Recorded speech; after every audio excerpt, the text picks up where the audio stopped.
Hello, and welcome back to another episode of Critical Reactions with your host, Brian.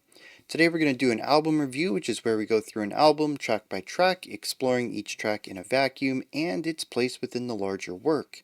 Today we're going to be looking at A Color Map of the Sun by Pretty Lights. We've actually listened to a track from this a long time ago, back in 2022. I say that like it was so long ago. During a live stream, we checked out track 11, which is called One Day They'll Know. Honestly, I don't remember it at all, but maybe when we listen to it, something will click. I did get some context on this though. Derek Vincent Smith was the sole producer of this album, but live instrumentation by a lot of people was recorded and used to put the album together. He tours with the live band, plays the bass, and mixes at their shows as well. There is an album called The Real Breaks, which is the recordings that they made. And then Derek used analog equipment to produce the final product, which I assume is this album here, that's a really interesting way to go about it. He's known for sampling, so there's going to be some of that in this album, though less than his previous ones, and his discography goes back to 2006. He has stated that this was his biggest project. That didn't really tell me too much about what I'm in store for, other than the fact we have live instruments and somebody who is known for sampling, but there is some really interesting information in the background of this person. I did catch a little bit on Spotify though. It says Pretty Lights is a musical project, known for a unique fusion of electronic beats, poetic samples, modular synths, and live musicians. So I think we're in store for something that is both acoustic and electronic, being that we have sampled poetry and electronic beats here. Past that though, I have no idea what we're in store for, so let's just dive in, see what's going on. We're going to kick this off with the opening track, Color of My Soul.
It's interesting, it's a wide production, yet it still feels very claustrophobic. I think a lot of that comes down to the hyper compression put on everything. It sounds like the whole song is listened to through like an auditory haze.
really smooth melodies on this.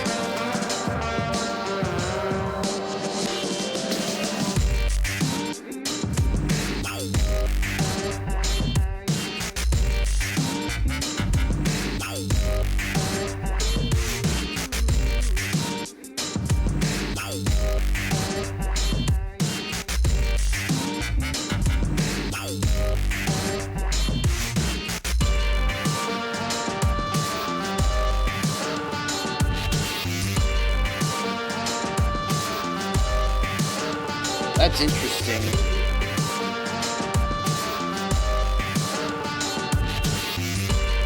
The trumpet comes in at two places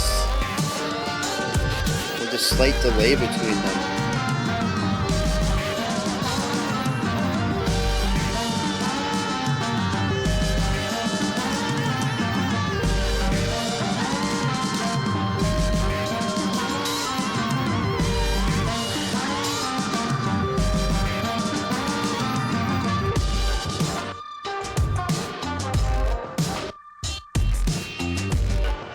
Heavy use of space and silence here.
Alright, we're gonna take a stop here.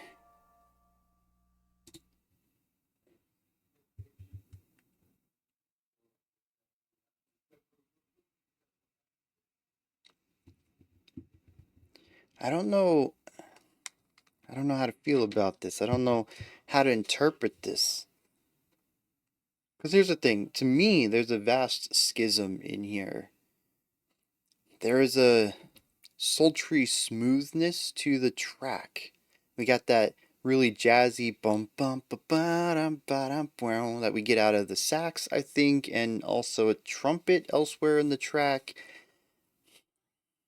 It feels like it's designed to be laid back, like it's designed to be silky, something you would listen to in, I don't know, like a jazz club.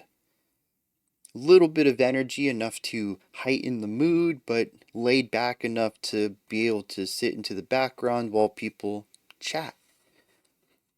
It doesn't feel like music designed to take the main element of a social experience. It doesn't sound like it's art designed for intent listening, if that makes sense.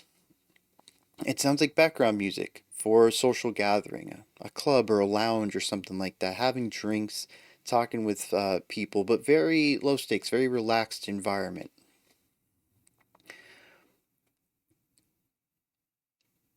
But then all the electronic stuff comes in.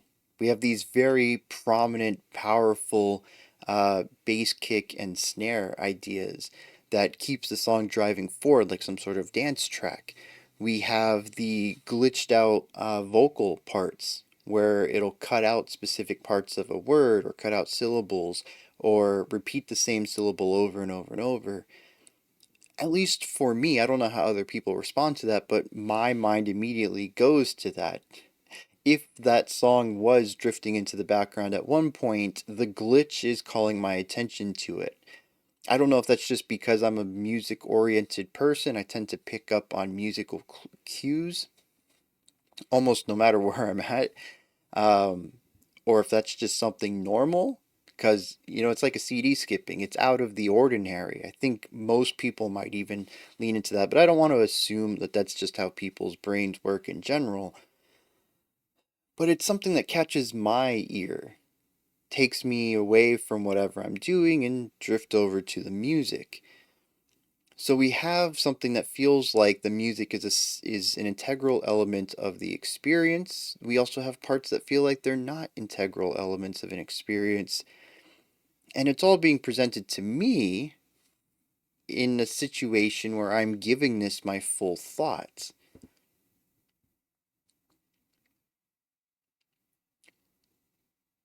Now, I don't think that this song in particular is designed to be background music like, say, a film soundtrack, right? Most of the music in there is going to be designed to be invisible underneath the film, where you can feel the emotions but not focus too much on the music. I don't think that's where this sits. I think most of this is designed to be listened to with some sort of attention. But I get the vibe that it's also background music. At least this track in particular. The rest of the tracks may be a bit more in your face. I don't know. Like I said, this one kind of gives me vibes of a social club. But there's that schism there. Part of it feels like it wants to drift to the background. The other part feels like it doesn't. It wants to be taken to the front. And this is the beginning of my confusion here. And don't take this as me discrediting the album or dismissing it or anything like that. We have a whole album ahead of us. Who knows where my mind and my understanding and the discussion are going to go. But right here at the beginning, I feel like there's a massive schism between what I perceive to be the original song and the remix. And so this introduces an interesting topic here. And before we move into track 2, while I'm pausing to look for lyrics and to figure out what's going on there, I am also going to find the Real Breaks album and find maybe Color of My Soul. I don't know if they're going to be exact title combinations or if I'm going to have to find a track that has the similar vibes to this. But what this sounds like to me is a remix album. Some group made some jazzy music, and maybe Derek is a part of that group, maybe even is a part of that album, but this specifically is him taking that album and the sounds of it and sampling pieces of it and infusing it with his electronic beats and his synthesizers and all this stuff. That's what I understand from the context that was given to me. And I might be a little wrong on that. We'll find out when I take a break to search for that track and the lyrics and all this stuff. I might even do a little bit more information on it. But it feels strange to view this track in isolation without the original context.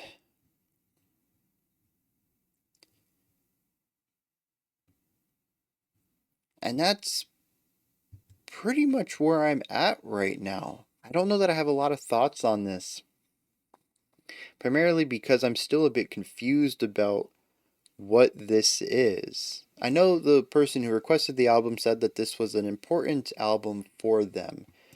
They had mentioned it was a seminal album for them, and they were happy that they got to see them tour when it came out.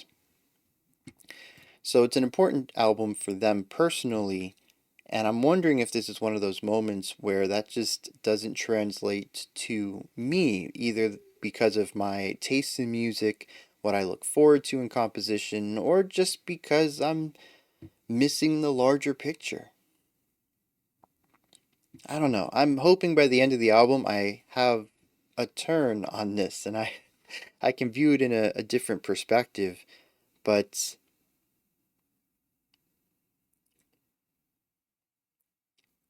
I don't really get it right now.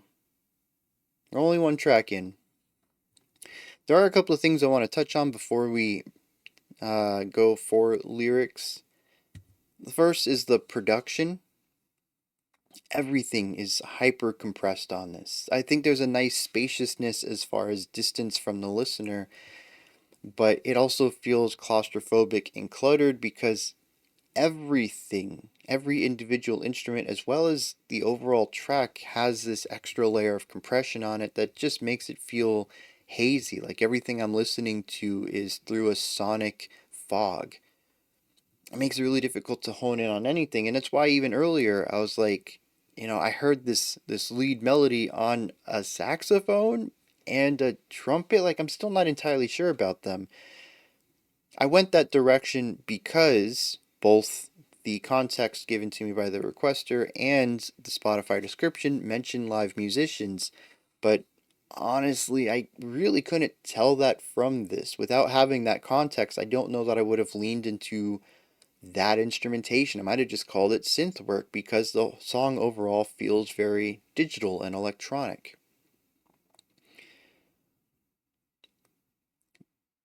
But that haze, that layer of compression, obscures a lot of the coloring of the instruments.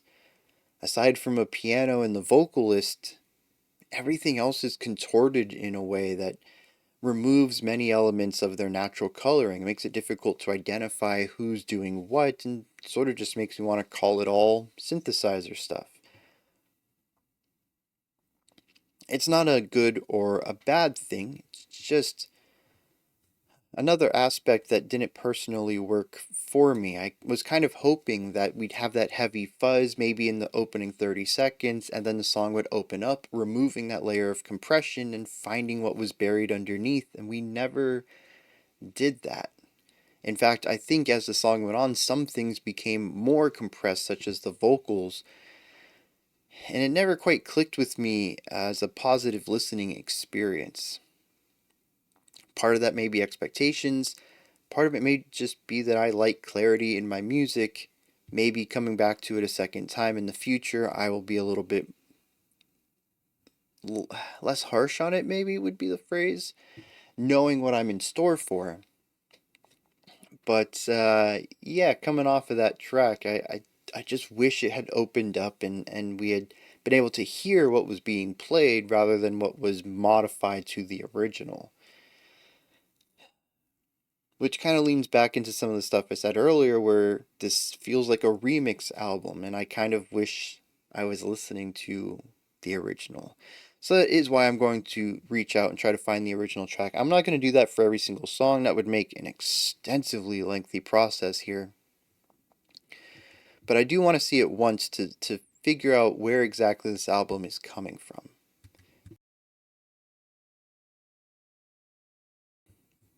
Now, on the topic of the composition itself, again, this is sort of twofold. I like what I'm hearing from the instrumentation. I like the harmonies, I like the chord progressions, I like the melodies, I like the ornamental ideas. All of that tends to work really well. I think it creates this beautiful, smooth atmosphere that's just really easy to listen to when I'm ignoring all the production that goes on top of it. If I just hear what's on the paper, I really enjoy that. The other side of the composition, though, comes from what's been added to it, how it's been worked around. The structure of the song is interesting. It feels like a linear track that reutilizes motif, which is really cool. I do enjoy that part of it. When we hear that main riff that we had at the end, it's the same one that we had earlier in the beginning of the track, but there's a totally different beat underneath it. There's different instruments being played alongside it. I'm curious how much of this was in the original recording and how much of this was utilized by Derek when he created this version here. Taking an ostinato, or since it's jazzy, we can call it a lick, that he really liked earlier on, and simply plopping it in a bunch of different places in here, despite creating different beats and environments for each of them. I'm a big fan of that, and I think that the linearity of the track is interesting as well. It allows every moment to feel unique. If I'm not enjoying something that's happening now, something different will be around the corner. That something different didn't end up being too different, which I think is a good thing as well. I kind of wish we had opened the song up production-wise, but I think having a similar production throughout gives the song an identity to it and allows all of the disparate sections to feel a little bit more cohesive than they were. There were many sections that we had a transition, a very sharp transition, just a different kind of beat, a different sample of something, just something that kind of comes out of nowhere, isn't a part of the song in general, and acts as a quick palate cleanser. Hey, this is totally different, and then we're going to go do something totally different now. I hear this in a lot of electronic music, though. When did this come out? 2013? Okay. So yeah, that'd be about the right time. I never really listened to electronic music, so I can't really say for sure that this was when it started. But as electronic music became more prominent in pop culture, I began to hear these tropes, even though I didn't actively seek out electronic music, which probably means that this trend started years earlier. Um, but yeah, utilizing things outside the realm of what you're working with to create a quick palette cleanser to go into a totally different new idea, a very harsh transition style. It works in here generally. I'm not going to say that many of the moments took me out of the track, but it is something I picked up on, that there just weren't a lot of smooth transitions throughout this track. And I'm trying to set my expectations proper heading forward, just in case that's the way that this album continues to go.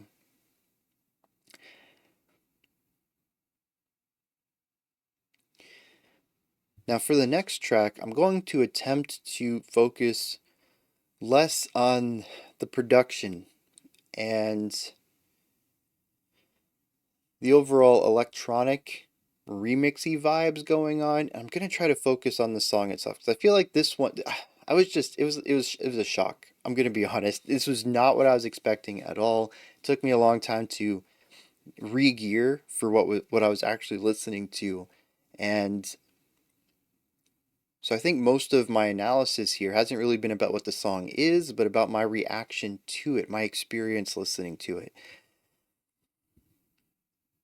Now that I've got the shock out of the system, I've jumped into the cold water and I've shaken off the cold. Now I can enjoy my time swimming, right? I think that's what's going to happen throughout here. Also, I'm going to get a little bit more context during this pause while I look up the lyrics and try to find this other track.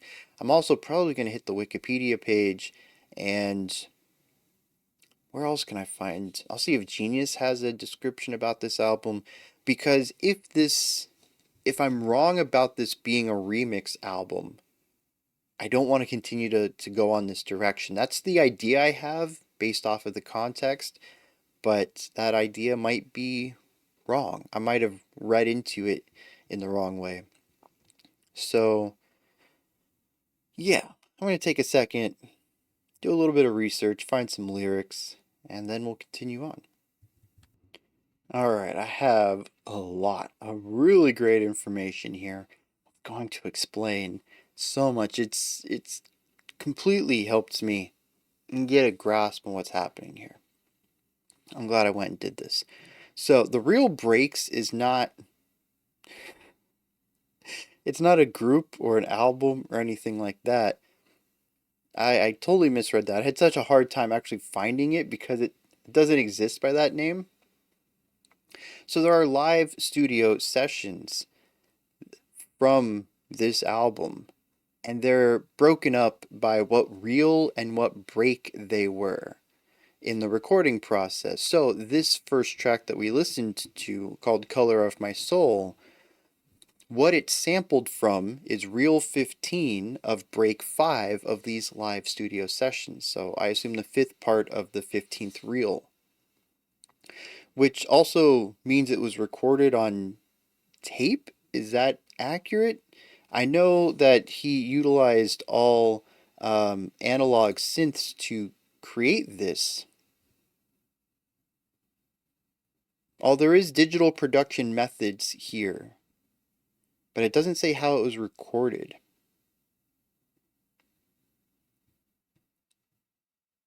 Anyways, the idea of having reels makes me think they recorded on tape, but maybe that was just a clever way to go about calling these. And we're going to listen to Reel 15, Break 5. It's only 3 minutes long, and we'll easily hear a lot of the ideas that show up in Color of My Soul. Um, I only listened to a couple of seconds of it before I realized that each of these breaks are listed in order on the deluxe version to presumably the song that they reflect. There are 13 of these studio sessions and 13 tracks, so that checks out in my brain. Also, there is a lot left off. There are 13 tracks, but you can see we're starting on reel 15. We also have a reel 18 and a reel 17 that we'll be getting to, and we're only looking at one break from each reel, give or take. Oh, we got two breaks off of reel 6. So what I'm looking at here is that a ton of music was recorded for this, which is what the Wikipedia page states. This was the first album that Pretty Lights did not rely on borrowed samples from. Instead, he composed and recorded tracks with session musicians in studios and pressed the recordings to vinyl, samples of which were then combined with modular synths and digital production methods. Oh, so actually, okay.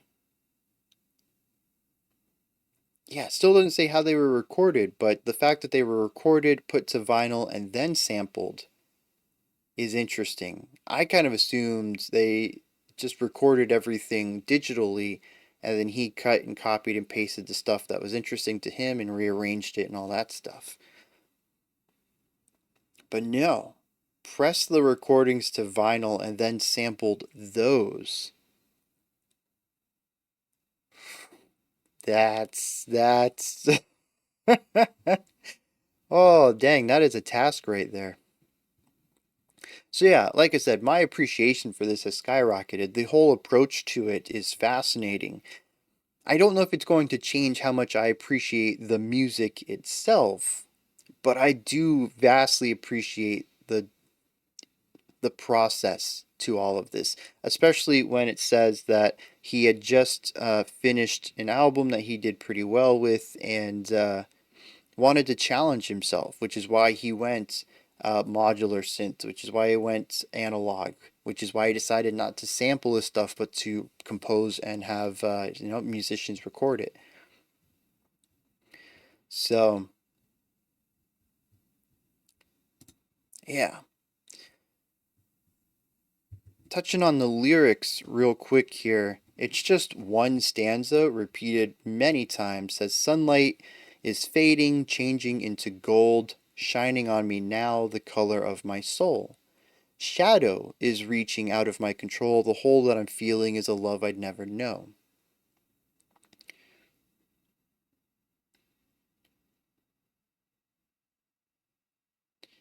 So we do have an opposition here at the beginning. Says sunlight is fading.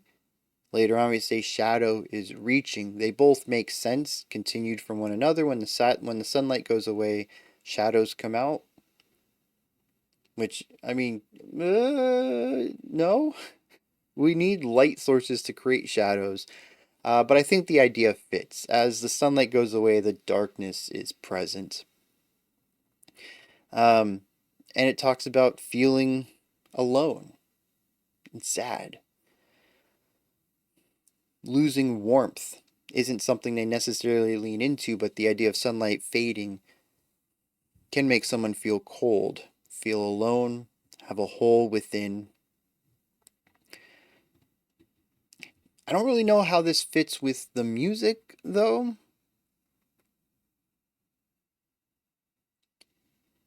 Maybe we could view the compression as a wall, a veil that separates one person, specifically maybe even us as the listener, from the music, and thus there is this gap that would separate the narrator from whatever they need to feel complete. I feel like that might be grasping at straws a little bit, but yeah, I mean, I talked about this just being a smooth jam, with the production being a bit aggressive, but musically, I didn't get much of these lyrics in the music. Not that music and lyrics always have to line up, but I certainly don't think they did here. Also, I noticed that nobody is listed as the vocalist. We will see on tracks 4 and 7 that we have a featured artist with Talib Kweli and Ellie, maybe? Between the two of those, my guess is that they're featured vocalists, but we don't have that here. Does Genius have a personnel list for this? No. So then my guess is that these are sampled vocals.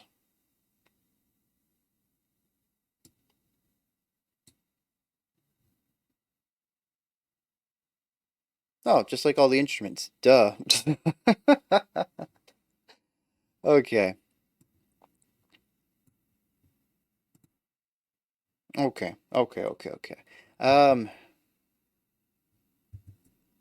Before we push forward into track 2, I do want to listen to this reel. Like I said, I listened to about 15 seconds of it.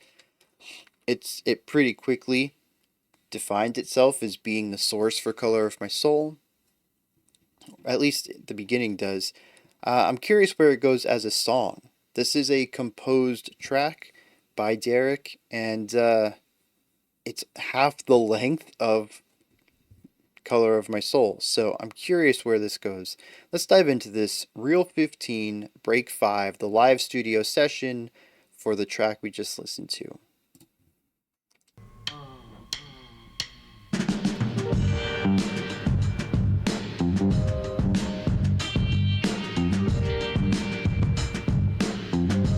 Even this is a bit of a rough recording.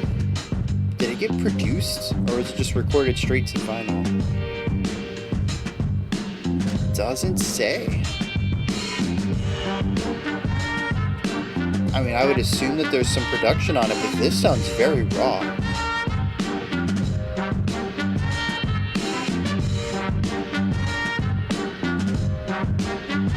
I like that dynamic.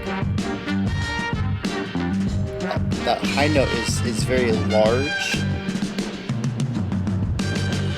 Oh, dang.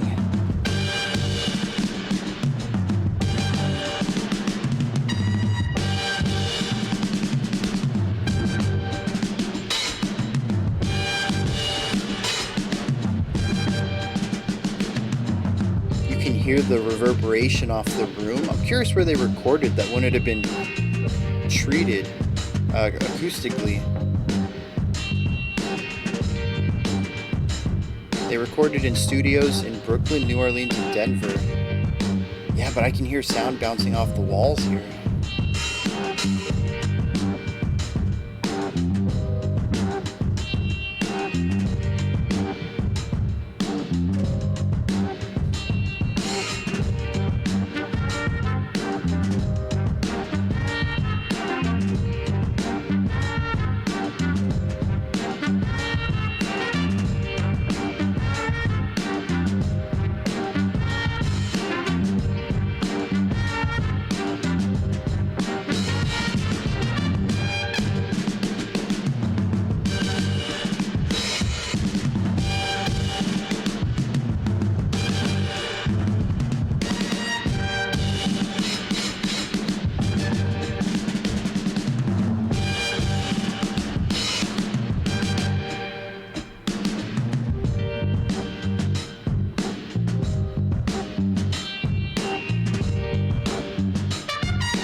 Yeah, so straight up jazz. We had two A sections, the main melody. Now we're in a solo section.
Hmm.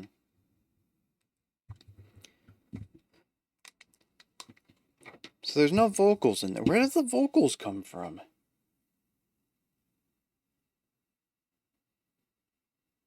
Huh. Okay, here's my thoughts on this though.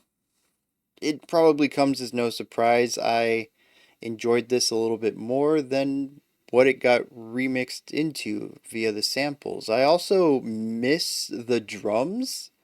Like, yeah, the drum sections in here are great. Those fills, beautiful. I don't remember hearing any of that in the remix track. Maybe they were there, but they could have been like put under all that compression because all I remember is the electronic drum kit.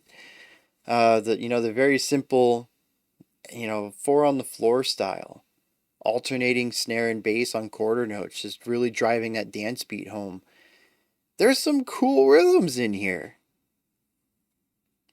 This also follows the typical jazz pattern AABA, giving us two repetitions of the main melody, and then we had the solo section, and then return back to that main melody to wrap the track up.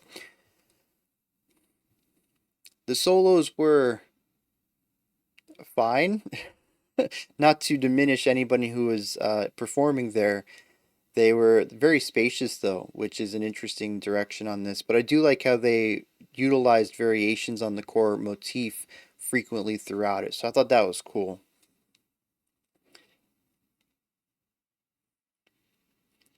It's interesting to hear this, as simple as it is, being utilized for something as wildly varied as Color of My Soul, which I mentioned felt like a linear track, always moving to something new. It makes sense then that we have this core motif present throughout the entire track because it's the A section of what was recorded originally. There really is only one idea that's present in the original track. It makes sense for that to be a motif when it gets resampled into the electronic side of things.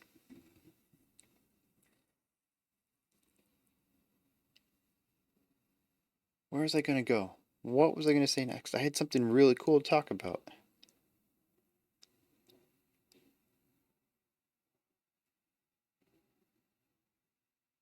I don't know. Um, oh yeah, it's not super really cool, but it's an interesting thing. The production on this is mid to lo-fi. It is not great at all. As I mentioned, the room doesn't sound treated very well. I don't know if I would call the acoustics good, but they're interesting. Especially when the trumpet hits the higher notes, that sound just bounces everywhere. You can hear this massive reverberation on it. I think in certain sections it sounded pretty cool. As as an overall thing, I think I'd rather have that than a completely clean recording of it. But it's also very muddy, just overall. It feels like it's recorded live with very little attention to where the microphones are at, how good quality the microphones are, and there's almost no production put on it afterwards, which makes sense in a way because it was all being recorded to be produced later. Why would you produce it now if you're going to produce it later again, anyways? Just keep it raw how it is and produce it how you need when you decide to make your song. That absolutely makes sense. But I kind of figure that going for electronic music, you would want the highest fidelity stuff you can. Muddy it up later, right? It's really difficult to add clarity to a recording, but it's easy to add noise and fuzz and distortion. It may not sound perfectly like an analog rough recording like this, but you can get pretty close using digital destruction techniques. But you really can't clean something up from here. So my guess is that he knew he was going to create something a bit rougher around the edges as far as the production and sonic profile goes, and was happy with a recording of this quality. I'm curious if the rest of the live sessions have a similar recording to it. Although the idea that they were recorded in different studios, possibly with different session musicians, now that I think about it, I mean, what would be the reason of traveling to different studios, different states entirely, Brooklyn, New Orleans, and Denver, if you were just going to bring your whole recording crew with you anyways? Just do it all in one place. Unless he was touring, which, yeah, I suppose that might lean into it too. I don't know.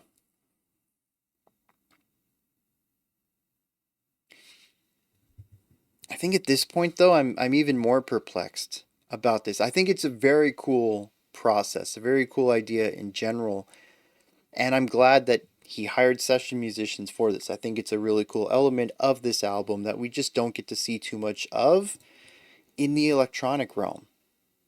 A lot of it is digital instrumentation. So I'm really glad he went that route. But at the same time, I'm like, dang, you pretty these up a little bit, add some a little bit of extra composition to them. At least in this one, maybe tidy up the solo, maybe get a different take for the solo section. And you have a solid jazz track here. And I like that more than I ended up liking Color of My Soul. That's probably going to happen as I'm more of a jazz head than an electronic guy, but hmm. I suppose we should push forward as we're 40 minutes in and have only listened to one song off of this hour-long album. But I find this to be very interesting and worth talking about, the whole process of it. As I mentioned, we're probably not going to listen to any more of the live studio sessions. We're going to just head straight through the album and appreciate it on that realm.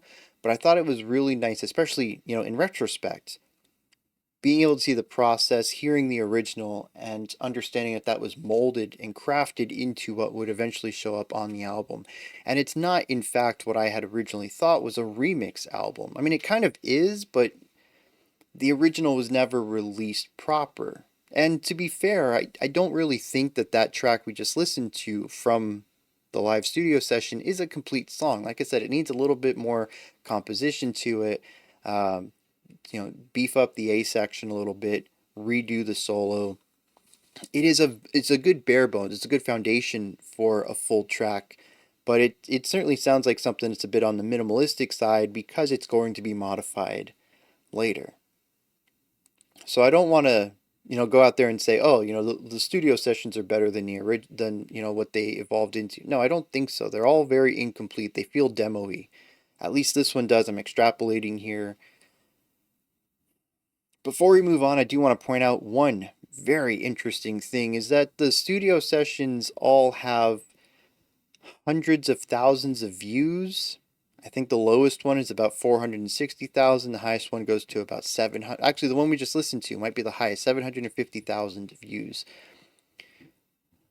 The full album sits around 1 to 2 million views per track, though track 5 goes up to 18. It is an outlier in every regard. I'm curious, that must have been a single. There are 3 bonus tracks on here, though. We will not be covering them today as we don't check out bonus tracks for album review, but they're 20,000 plays each. It's pitiful. It's minuscule. I'm really curious why nobody listens to those. Are they not good? Are they completely different? I noticed that we don't have studio sessions for them. Yeah, there's only 13 studio sessions, presumably for the 13 original tracks. I don't think I've seen such a large disparity between an average play for the album songs, excluding speaks or peak spikes or peaks like singles, and a bonus track before. Usually they're a little bit lower because they weren't in the original release, but not millions down to tens of thousands. That's just no one listens to them for some reason. That perplexes me. That makes me ask why. I may end up listening to those on my own maybe later on after this video just to see what's going on there. Although at that point I probably want to make an addendum and talk about them. Why I feel like no one listens to them. I don't know. Let's keep this rolling. we're going to check out the next track, which is called Press Pause. Now from here on out, it looks like many of the tracks tend to go towards a shorter, oh, nope, I lied. We have a short pocket here. A few tracks are in the 3 to 4 minute range, but we quickly jump back up into the 5 and 6 throughout the middle and back half of the album. So, all right, let's head into it. Press pause.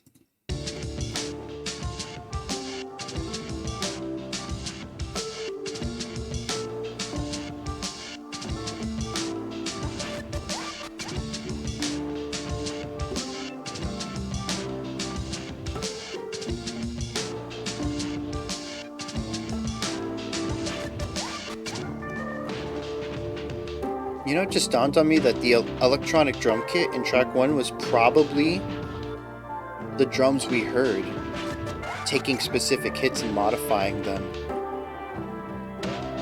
Still, I think the same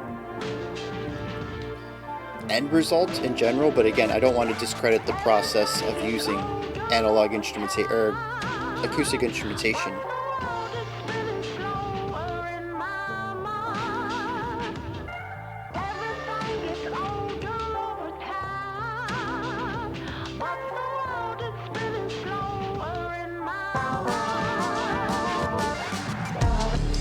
There we go, open it up.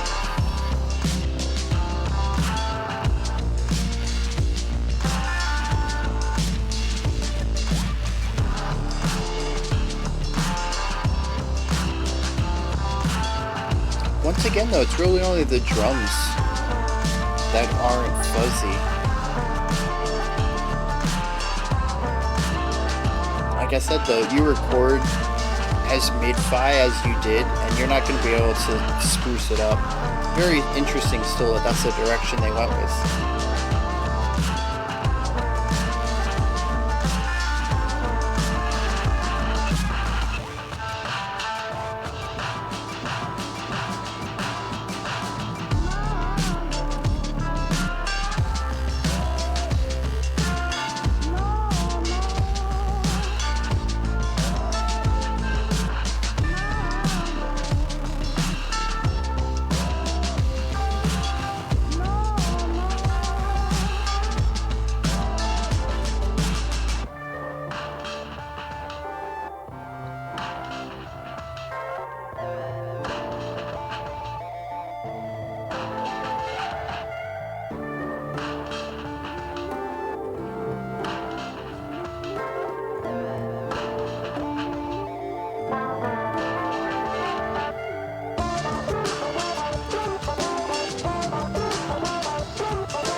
Yeah, so we have another track here that I feel is a bit on the lighter, chiller side. We got that just real chill, real laid back. The drum beat is laid back, not a lot of intensity or energy to that, other than the beginning. The drums came in pretty heavy there, with some nice syncopated ideas. I enjoyed that. It was more of an acoustic feeling to the drumming, though it did give way to something that primarily focuses on the downbeats once again. And I feel like that's just going to be something that we hear present throughout here is the recorded drummer laying down something a bit jazzier, a bit more syncopated, and then eventually that leading to a clearer, cleaner drum sound that focuses on downbeats. At least that's a pattern we're seeing right here.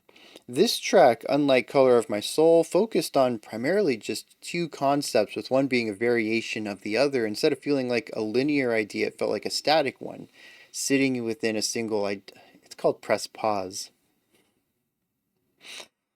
Yeah, it's a song that resides within one main component. It's like pausing something and staring at that one frame. There is a little bit of variation on it. We do get a nice solo, a new it's not really a solo, it's a new melody that we get about the halfway point into the track. And there are some ornamental ideas that alter throughout. It isn't entirely static, but it does focus on one foundation, one beat, one main idea with some flourishes on top of it. It also features many of the same production choices that we saw in Color of My Soul. The recorded elements are fuzzy and compressed, which I now know probably comes from the recording process. And any of the cleaner sounds are electronic, coming from the synthesizer. Once again, we have vocals on here. These feel older. They almost feel like they come out of the 60s, 50s maybe even. I primarily relate it to the sound of the production on the vocals, but also a little bit of the way that the vibrato works, which dates it quite a bit, and the vocal delivery, where the voice is placed. It's very forward placed, narrow. It sounds like the person's delivering it with very small mouth shapes, not wide open, belting mouth movements, but a bit tighter and closed. All of this makes me feel of something a bit older. Um, and I find that to be interesting because if the vocal bits are sampled from other songs, other performances, I'm kind of curious where they all come from. Maybe when I hit the lyrics this time around and pause it, I'm going to search the lyrics for Color of My Soul and then search the lyrics for Press Pause, and see if I can find the original sources of them. If I don't find any, that means they were written for this as well, and there was a session vocalist, much like we had the session instrumentalists, musicians, to create those parts. I think that about wraps this one up. Let me hit some lyrics, see what's going on there. All right. The lyrics to this one is just two lines repeated over and over. It says, everything gets older with time, but the world is spinning slower in my mind. Which I think works with the idea of press pause and the concept of a song that hyper focuses on a single section.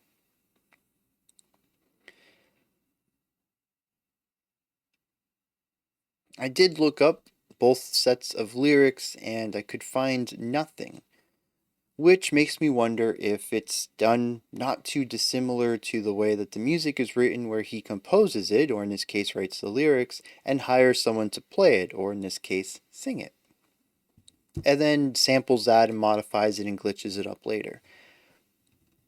Just as the session musicians aren't listed in any credits, it's possible that the session vocalist isn't listed either. which will make tracks like 4 and 7 interesting because they do have featured artists, and I'm curious if those are featured vocalists or if they're collaborators on the music. Now, something I did notice is I was kind of curious what genre this is. So I head on over to my favorite geek page, Rate Your Music. And I don't know if I agree with this. Like sometimes I'll be like, yeah, that's kind of iffy, but I see where they're coming from. Most of the time, the collective minds of Rate Your Music are pretty accurate. But this is filed under hip hop. Granted, not hip hop, the traditional genre, it's subgenres of it, but I would 100% put this in electronic. And I guess technically some of these genres are melding of hip hop and electronic music, but hip hop to me is predominantly defined by, well, beat and atmosphere. Okay, maybe they're on to something here. The predominant genres are glitch hop, instrumental hip hop, which I didn't know was a thing. That's pretty cool. And chill step, which is basically ambient dubstep. Now, I did notice this. There is a fourth genre on this. It's glitch hop, a second time, except there's also a parentheses EDM. Because glitch hop is an IDM style of music, intelligent dance music. But there's also an electronic dance music variant of glitch hop, and I think that officially makes electronic subgenres way worse than metal subgenres because they have the same name for two different things and they have to notify what main branch this subgenre comes off of. There's two glitch hops. Could you imagine? Well, I guess there are kind of two prog rocks, aren't there? Because even I use that in my genre playlist. I have a classic and a modern prog rock because they're kind of different, right? King Crimson is not like Leprous or Porcupine Tree or the Deer Hunter. Well, actually, you know what? King Crimson and the Deer Hunter kind of they're a bit closer than the other two. um, okay, maybe they're still competing. Subgenres, man, it's wild. But yeah, hip hop in general.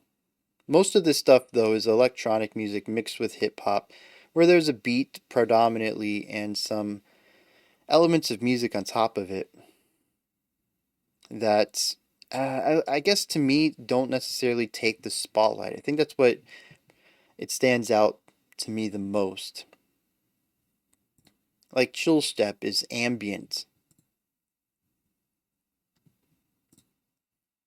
Glitch hop is just hip hop with uh it says oh, it's electronic music with hip hop inspired drum patterns, which I think does qualify here. That's kind of what I felt throughout these tracks. And not to completely hone in on a specific type of hip hop, but to me, hip hop also has simplistic music that tends to get played repetitively. Maybe there'll be some ornamental ideas that are added in to create variety throughout, but it's really like one beat per verse, sometimes one beat for the whole track. Because the focus is on the vocals. And I find it interesting when we get something like this, especially with press pause, as singular in vision as it is, it really feels like there should have been vocals on it. I think it works fine for this type of ambient background music, but I'm finding difficulty engaging with it and finding depth to it outside of the production side of things, which probably led to such a short analysis section of it. I will be honest, I'm completely worried that I have nothing to say about this album. And that by the end of it, it's just going to be me listening to a lot of music saying, yeah, okay, that was fun, and it did this, and let's move on. I don't know if any of it's really going to click with me in a way that allows me to understand it in any capacity that I think is worth digging into. Why does it say Reel 15 again? Weren't we just listening to Press Pause? I don't know. Let's keep this going. We're going to go to track 3. Let's get busy. And if I feel I don't have much to say, we'll push to track 4, Around the Block. Let's dive in.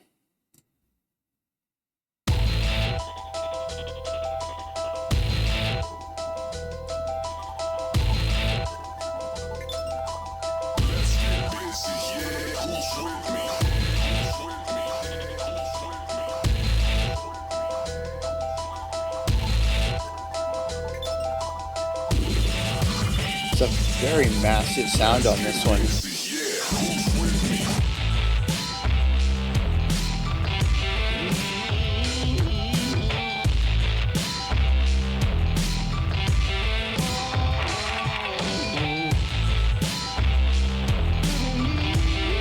Oh, also I just noticed the API broke, which is why the stuff is updating. I'll get that fixed next time we pause.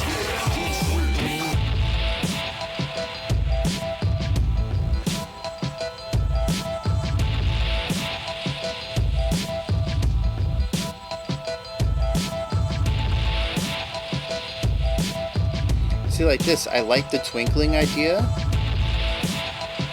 There's some cool ornamental things.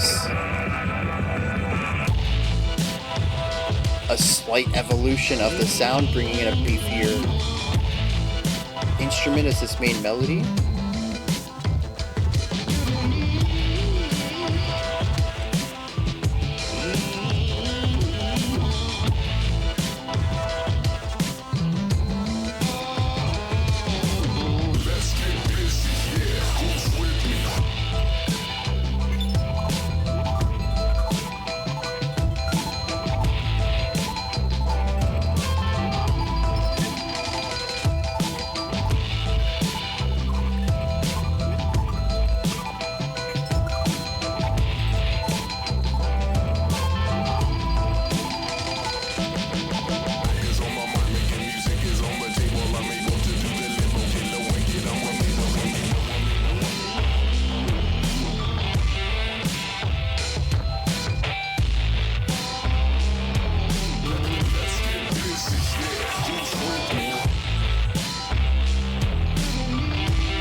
So that part right there actually reminds me of having 2 songs available and then having your core beat in the middle and fading between one side to the other.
All right. So it's interesting to look at this from the perspective of a DJ. I think this track in particularly really stands out to me from that perspective. And I think it's so much of bouncing back and forth between 2 completely different samples while still having this core beat in the middle. It's possible the other tracks were done like this as well. I don't remember seeing anything in the Wikipedia article about this being done live or in one take. Yeah, it just says that samples were combined with synths and digital production methods. It doesn't talk about the process to it. Although the requester did link me a YouTube video that takes a look at, it's a behind the scenes, like a half hour behind the scenes video about the creation process of this all.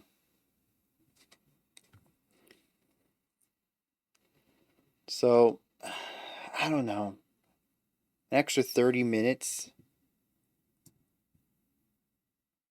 I might scrub through it and see if I can glean anything new.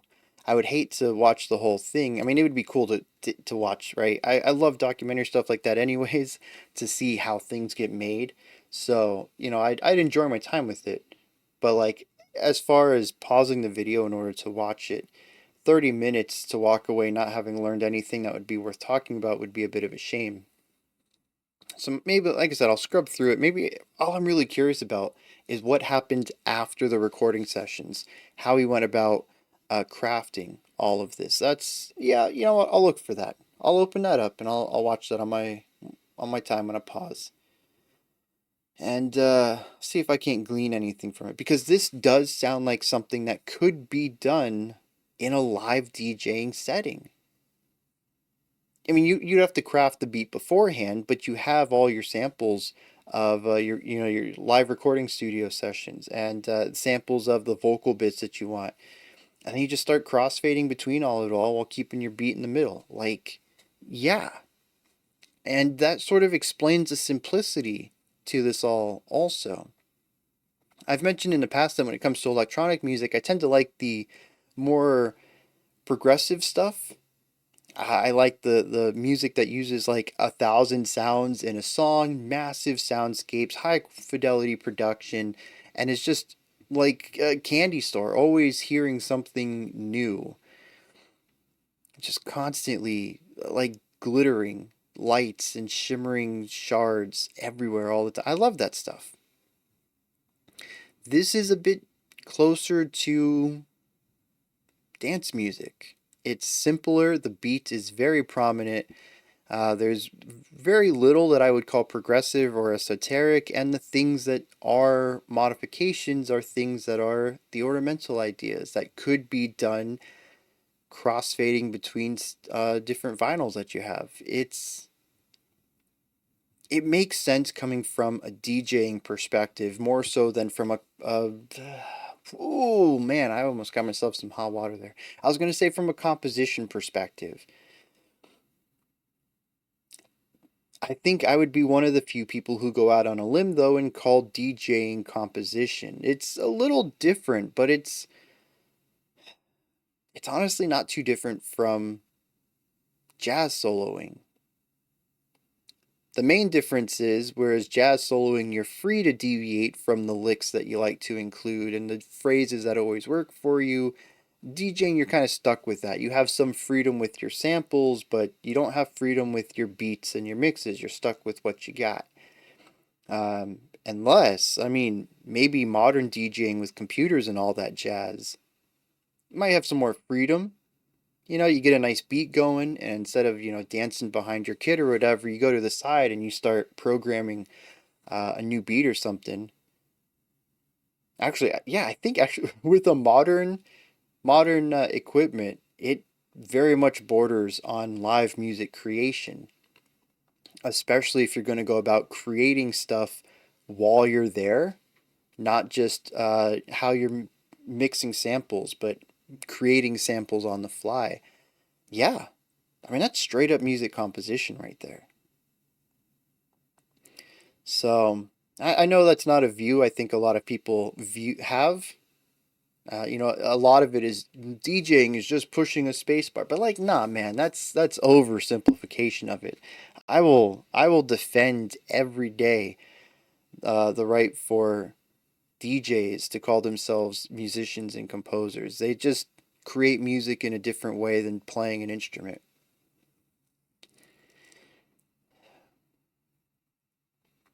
So that's why I was like, I don't know if I want to go that, but I think it captures the idea. Looking at this more from the perspective of DJing than traditional composition. Let me put it that way. because that explains some of the simplicity in the composition, the lack of movement that we've seen in Press Pause and Let's Get Busy, and the ways that it introduces new ideas in the limited way that it has.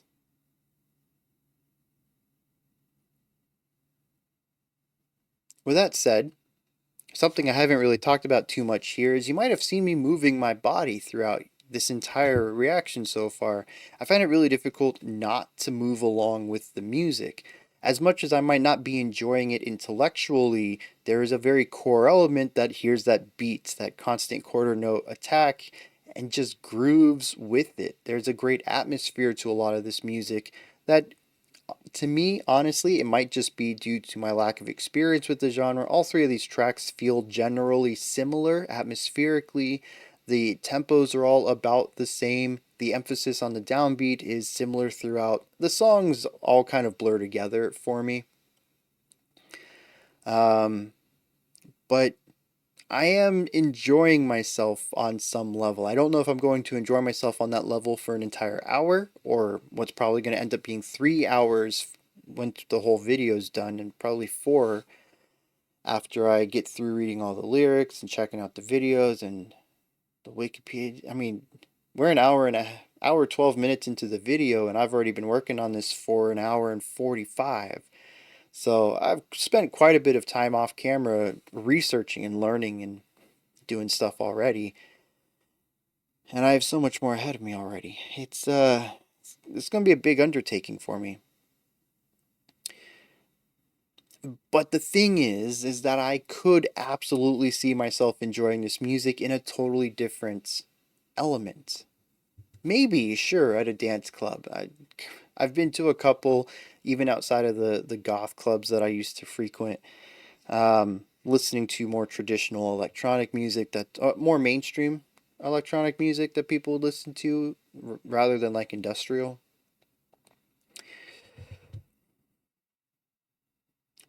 But I think more importantly, I would love to hear this music in rhythm games.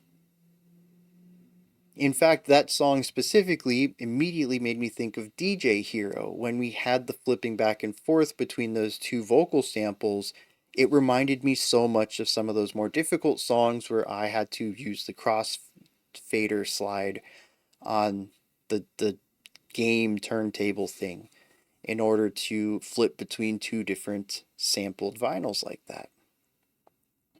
And it actually, I'll be honest, it probably becomes to no surprise I played DJ Hero back in the day, because if there's anything that's rather consistent about me, it's that I love rhythm games. It marries two of my favorite things, music and video games, and I've talked about many rhythm games in the past.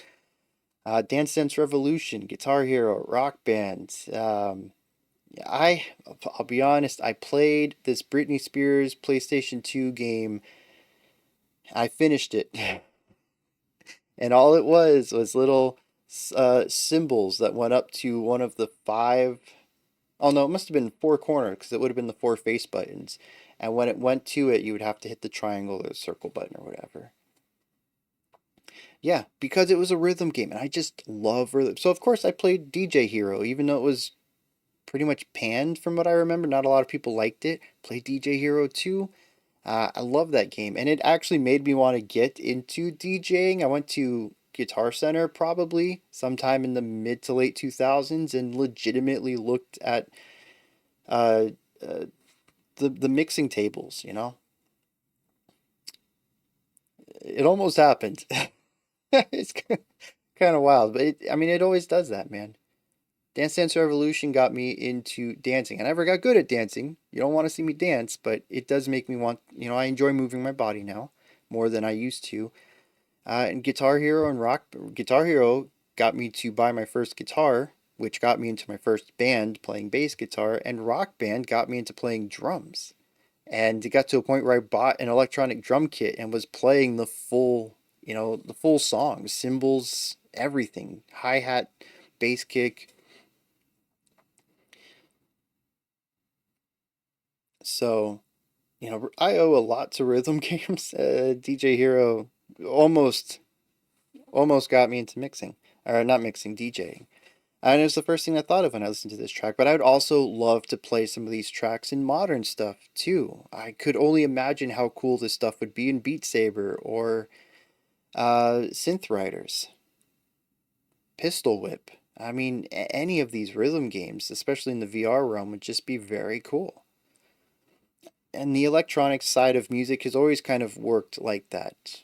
Almost all the electronic songs I know come from my experience with Dance Dance Revolution. So I just relate music like this a lot to rhythm games, and I know I would love these in that context. So I just wanted to bring that up because I do feel like I've been a bit negative on the album so far, but I am enjoying it on some level, and I know a context where I would enjoy it more. I'm just not too sure that critically, with my mind in analytical mode in front of a camera trying to create a video, is an environment that's going to be conducive to me really loving this. Let me find some lyrics. I'm going to skim through that behind the scenes video, and we'll keep going with this whole analysis, see where it takes us. All right, so first of all, the lyrics are just "Let's get busy, yeah, who's with me?" over and over and over, and then the little humming that goes on. It just sounds like phonetic stuff that makes sense with the song more so than trying to tell a story. I don't know that this specific concept tells me anything in line with what the music is. It just sounds good alongside it. It's to me, it's more about the sonic element of it than the linguistic element. So with that behind us, I did go through a little bit of the making of video, and it has some really cool highlights in it. First of all, lots and lots and lots and lots of musicians. I'm gonna try to remember. Let me make a note of this. Link making of, because I want to put this in the description for anyone who wants to dive into it themselves. It is a very enlightening video. It shows a lot of cool things. There's a lot of musicians though. A lot of them. Each song almost it feels like could have its own group of musicians based on how many different faces I saw throughout this video. Also, something I noticed was just how many vocalists he conducted. I assume he probably wrote the lyrics for some of them. However, I did get to see who Talib Kweli and Eli are. And those are rappers, so we are going to hear some rapping on top of tracks 4 and 7. However, everyone else that I saw in the video were singing of some sort. And so it solidifies my idea that I mentioned earlier that the vocalists are no different than the session musicians. They're vocalists that came in, performed their part, and then he sampled and remixed into his songs. There's also a ton of instruments in here. He used the traditional stuff: trombone, trumpet, drums, there's bass, but he also had an upright bass, he had violin, viola, cello, he had a nickel harp, he had a toy piano, he had a bunch of instruments I've never heard of. One was like a violin, but a trumpet horn coming out of the body of it. Never seen anything like that in my life. He seemed just as perplexed by it, but he was so happy to have it. A bunch of instruments that I had never heard of before. He seemed, again, just as happy and intrigued by them. At one point, he says, I don't know, we just played whatever we could get our hands on. And yeah, I really love that approach to it. It's his first time doing something like this, and he went all out. I can fully get behind that idea. um, so, yeah, he's in these recording studios, he's conducting the groups, and he's sort of just modifying the song as he goes, not too dissimilar from DJing. He'll be like, "All right, you two, start playing your part, and bring yours down a little bit. You're out for now," and it allows him to capture different portions, different styles of the similar segment. not too dissimilar from electronic music as a whole. I think it's really interesting to take this approach to composition and specifically live recording like this of the music isn't what is written on paper. What's written on paper is ideas. What gets recorded is how those ideas are manipulated, which is just such an electronic thing to do. It's so wild to see traditional recording with traditional instruments handled from this electronic perspective. And, like I said, the whole thing was interesting to watch, and it did show some segments of him doing live DJing at like parties, raves, clubs, I don't know. So he definitely has that element to him. I don't think it is completely out of character to say that, or I don't think it's inaccurate to say that the last track we listened to, Let's Get Busy, has some DJing elements in it. It feels like something that would be DJable, if that's a word, to have been created in that live setting, more so than something that requires the intricate hand and the multi-processing that you can do when you're doing things not in real time, like you would at an audio workstation. So it was really enlightening to watch that and kind of hear his thoughts at points and see everyone he worked with. And he's really passionate about it all too, which I think is really cool. All right. Speaking of Talib, that's where we're going next. Checking out the track Around the Block. I forgot to update that. Give me 1 second. All right. Around the Block, featuring Talib Kweli. Let's hit it.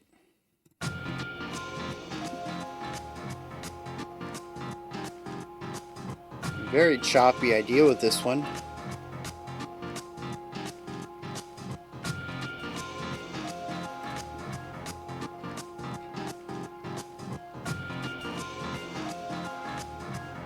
Right now, best moment you ever known. Everything is perfect. Everything just fine. We're keeping everything moving while the sun is shines. Everything is perfect. Everything just fine. We're keeping everything moving while the sun is shines.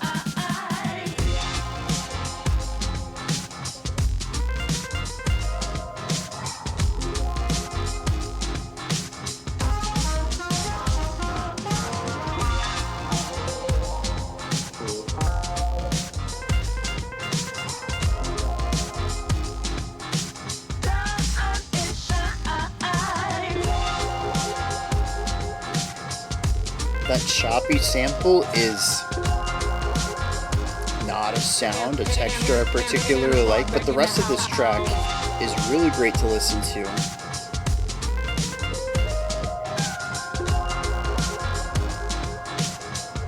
Right now is the best moment you ever known. Right now is the best moment you ever known. Everything is perfect. Everything just fine. We're keeping everything moving while the sun is shining. Everything is perfect. Everything just fine. We're keeping everything moving while the sun is shining. My God is A. The product of New York City nights. Even when you criticize and you caught up in all the pretty lights. Getting high, my city is like requirement. It's my environment. I want hard when it like a violin. Analog back in the house like the Santa Fe. Posted up like a fan on the block. Hand to God, word is born. Right now is the best moment you ever known. You gotta make it your own. Let's take it home, yeah. You gotta make it your own. Make it your own. Make it your own. Make it your own. Make it your own. Make it your own. Yeah. Okay. That's one of those palette cleansers I was talking about. Totally different sound that takes us into something new.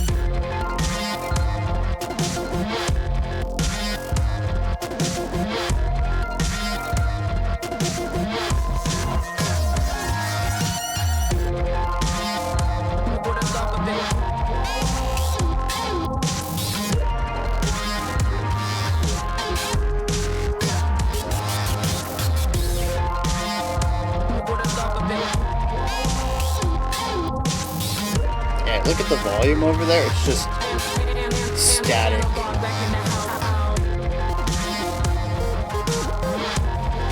Just taking up all the sound consistently.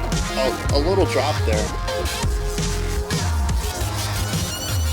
Right now is the best moment you ever known.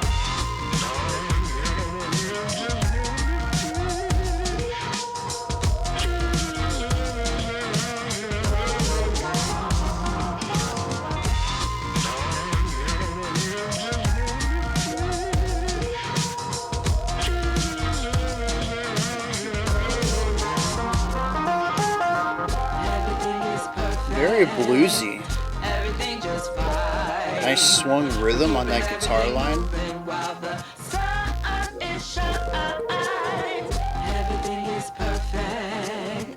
Everything just fine. We're keeping everything moving while the sun is shining.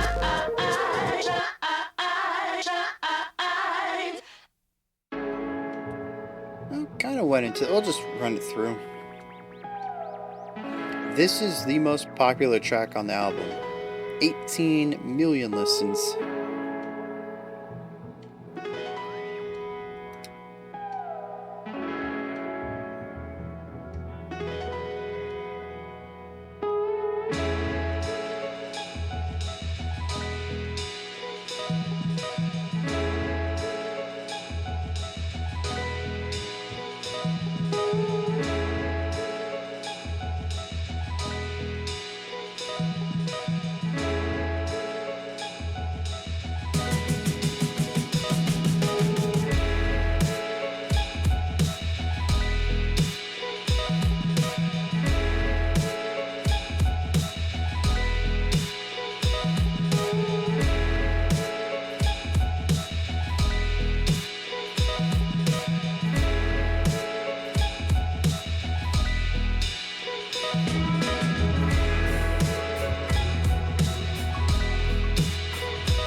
Another one, really chill and laid back.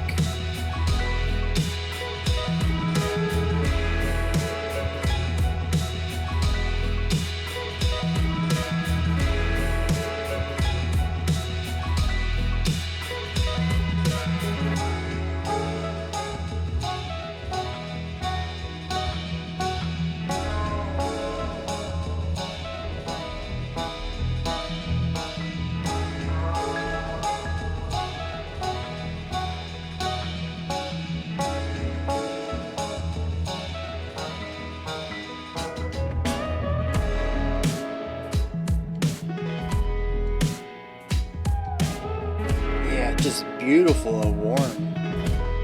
The bouncing back and forth.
That heavy reverb on Bird.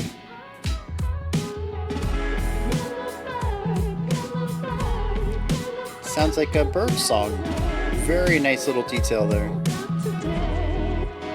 Love the bass off to the side. We're not going back to it. That's fine. It was there.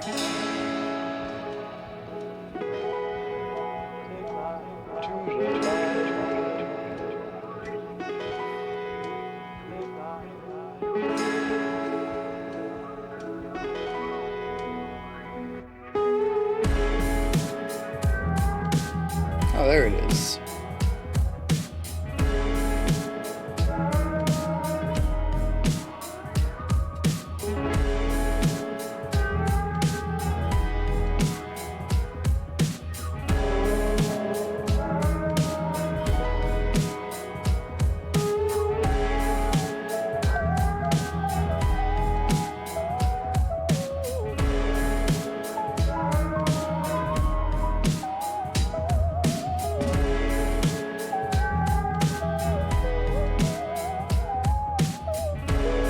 Is that a human vocal?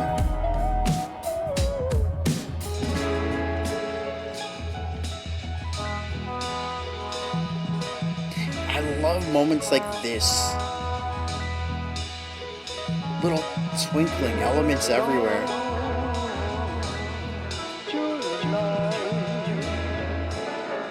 Lead me on to the light.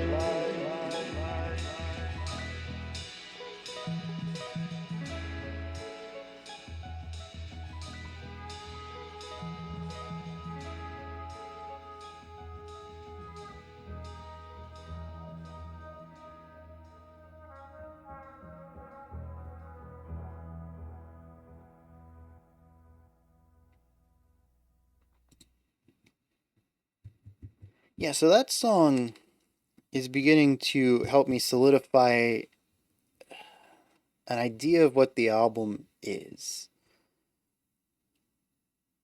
I liked Around the Block. I thought that that had a lot of movement after a couple of tracks that were a bit more on the repetitive side.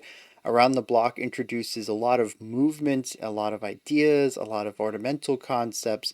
There's just a lot of layers going on in that track up until we get to the rapped verse, and that introduces its own focus. We get a nice 30 or 40 seconds to focus on the rhythmic technicality of the vocal delivery as well as the rhyming of it all. I don't know what was said, but it sounded good to listen to. Once that left, we kind of brought back some more of those ornamental ideas and paired them against that the singing part of the vocals. It was a song that I thought was well paced, didn't have too many moments where it dragged, and had a lot of really cool layering that went about in it. And that's sort of what we saw in Yellow Bird as well. The beginning and end are incredibly layered. As I mentioned, it's very twinkling. There's just always something going on everywhere. There's so many layers, and they come up in like staggered moments. You'll hear a little bit of this, a little bit of that, a little bit of this, a little bit of that, stuff like that. But then we reach the middle part. Oh, actually, there's something else about Around the Block. Is we had that really heavy, like synthwave style, quasi synthwave, because it was kind of missing the darkness of it. But a really heavy section in the middle third of that. It's an interesting direction to take that when everything else on the album is like super chill, ambient, laid back. Then we get this really powerful, meaty section of that one.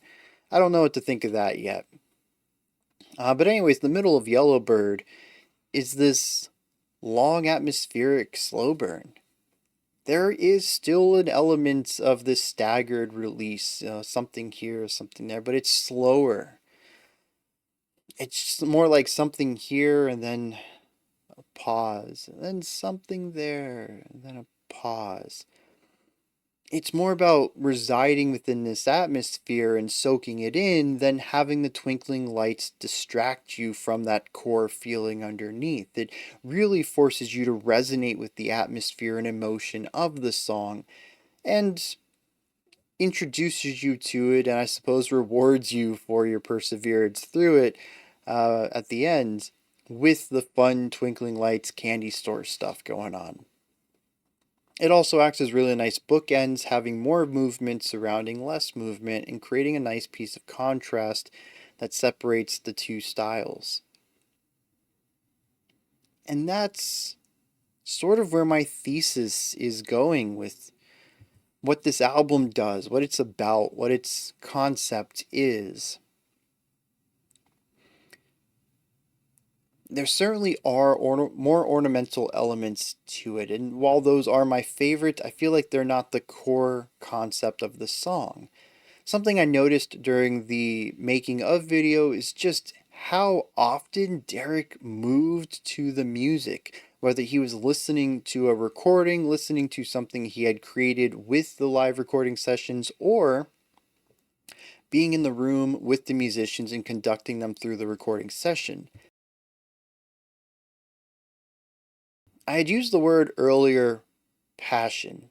The dude is passionate about music, and yes, that is quite true, but he also can't help himself from just enjoying vibes. It doesn't matter how simple or ornamented something was, he grooved to it. A simple drum beat, he's got a little thing going on, his hands are moving, body's moving, he just really feels it. And I feel like that is the majority of the type of music here. It's a little deeper than just a drum beat because I think he knows that people want more than that in their music, but I think there's also a little element that people typically don't connect with music that simple. Maybe they do, but usually people need something else. Two instruments, I think, is usually the breaking point between a music aficionado and a casual listener, between where you're going to connect with them. And so that's what he does. He takes a couple of instruments, sometimes a few, and he builds these beautiful vibes to just have his listeners engage with. He knows they sound good. He knew they sounded good when they were still in his head.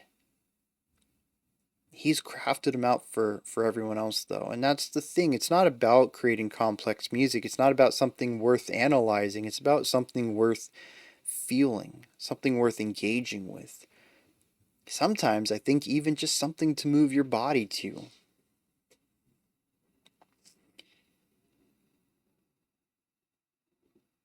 And I think this song really encapsulates that. There is a strong vibe in here that I felt in the other tracks as well, but I just didn't quite click with. There is always something that, some hurdle in my way, but this one just worked. All the instruments felt right.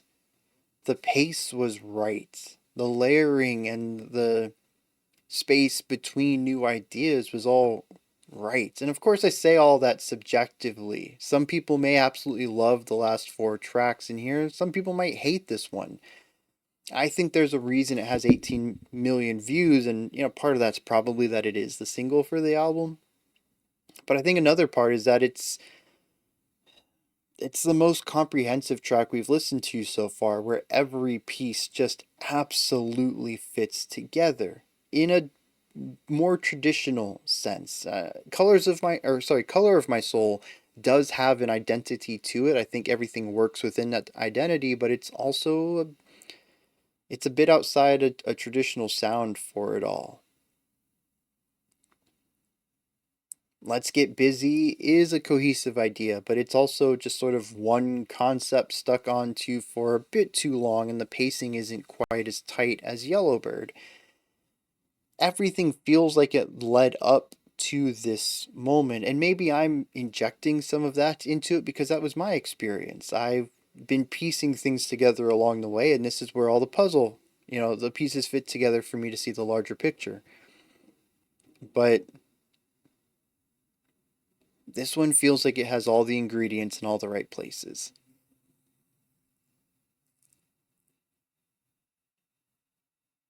Some of it also might be that I'm just beginning to turn my brain off, disconnecting the analytical side and just enjoying things for the vibes.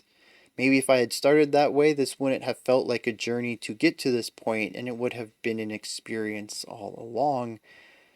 But I can't go back and change the past, so that's where we are now. We'll hit lyrics for Around the Block and Yellowbird, and then we'll push forward.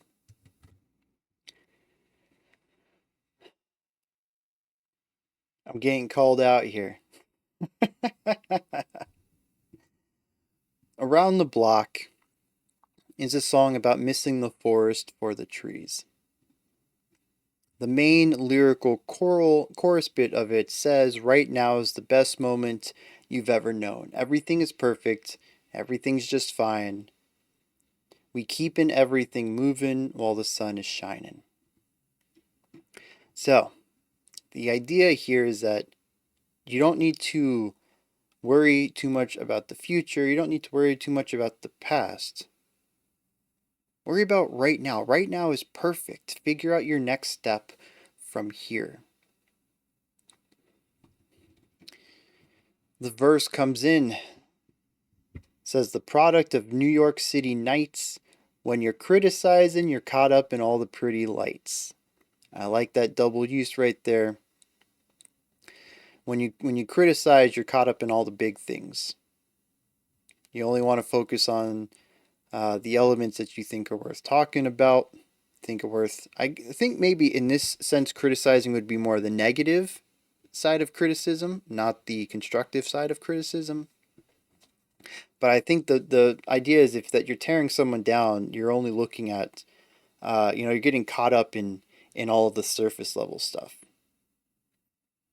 But also the idea of getting caught up in the pretty lights, trying to keep up with this artist here and what they're doing, because we're looking at the artist's pretty lights. There is this one line here that says, "I won't harp on it like a violin."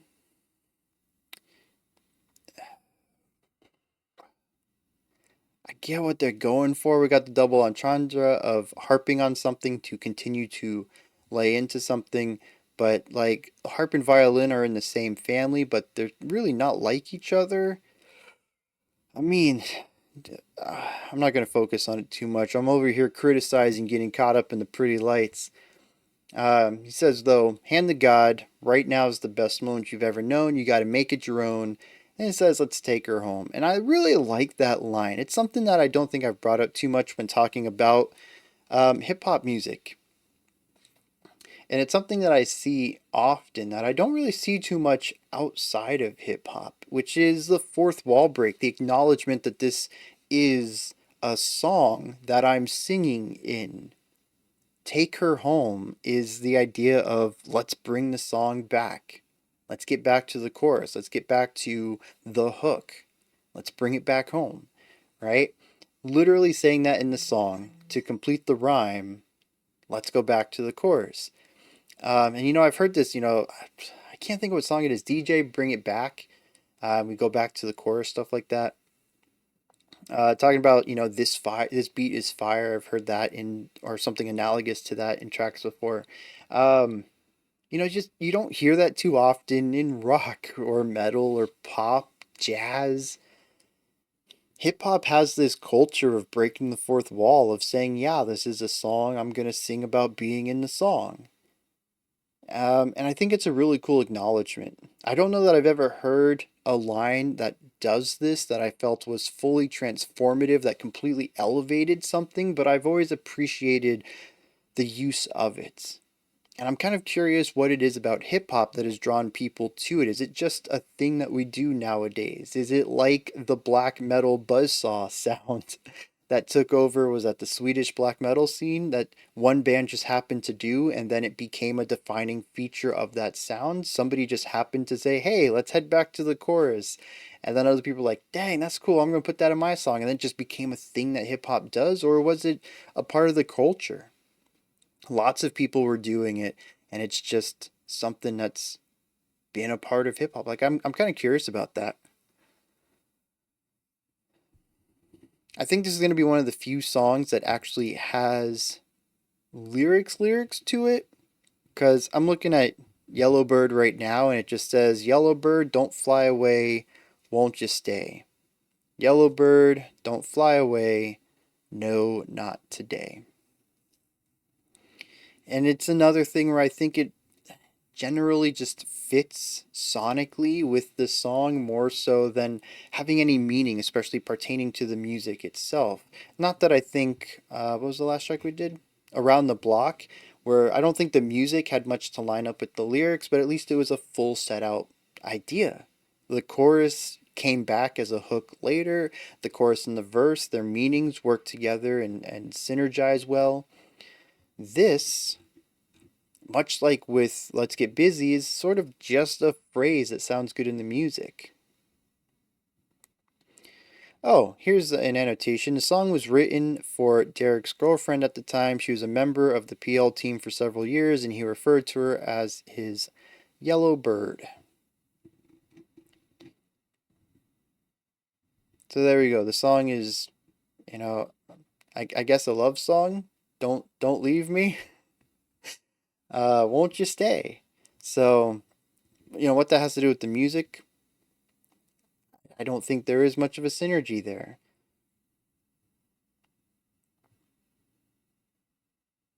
All right. I have something else I want to bring up, but I think I'm going to wait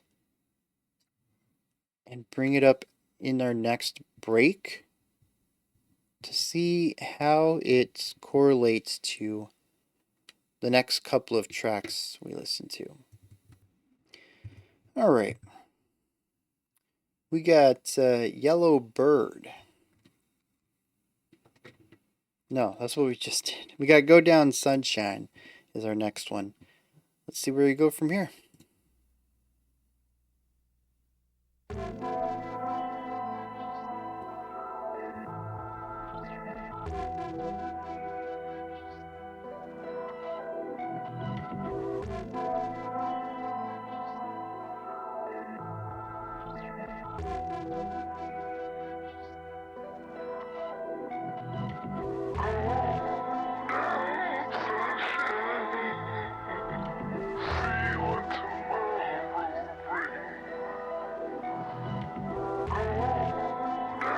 Very different vibe from everything else. This is heavy.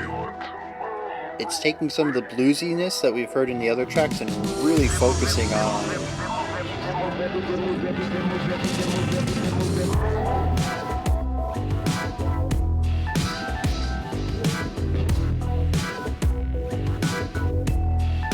or maybe not. We've sort of flipped this entire script.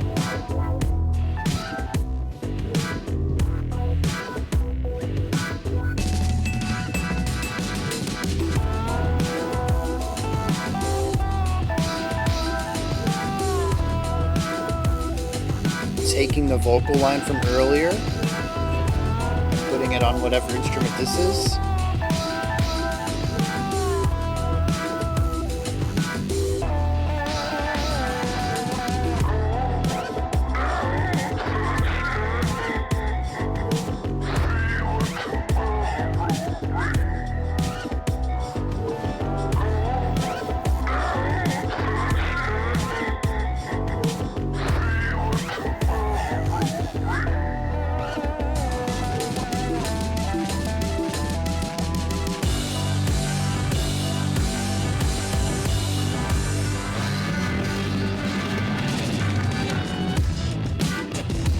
I was a little early on that drop.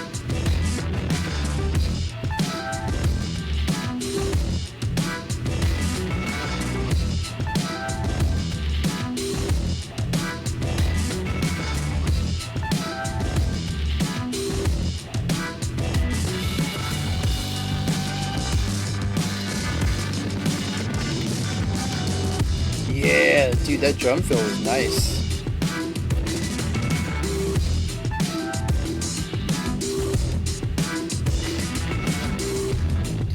I think this is another track that I'd like to hear the original studio session for.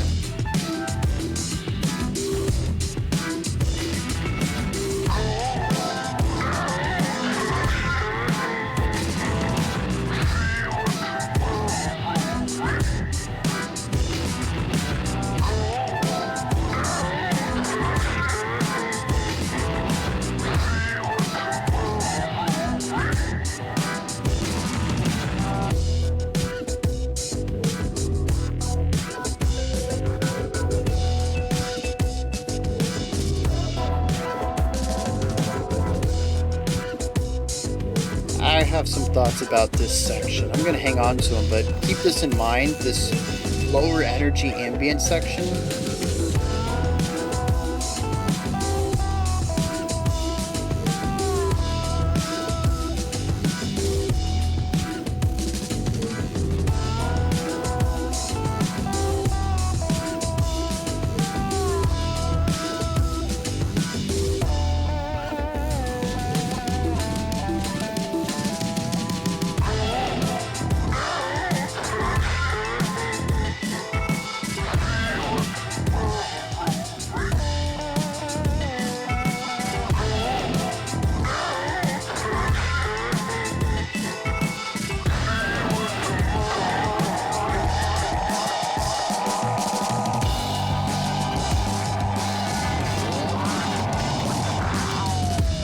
Like this section, the last section is huge, particularly because of that one bassy instrument at the bottom of everything.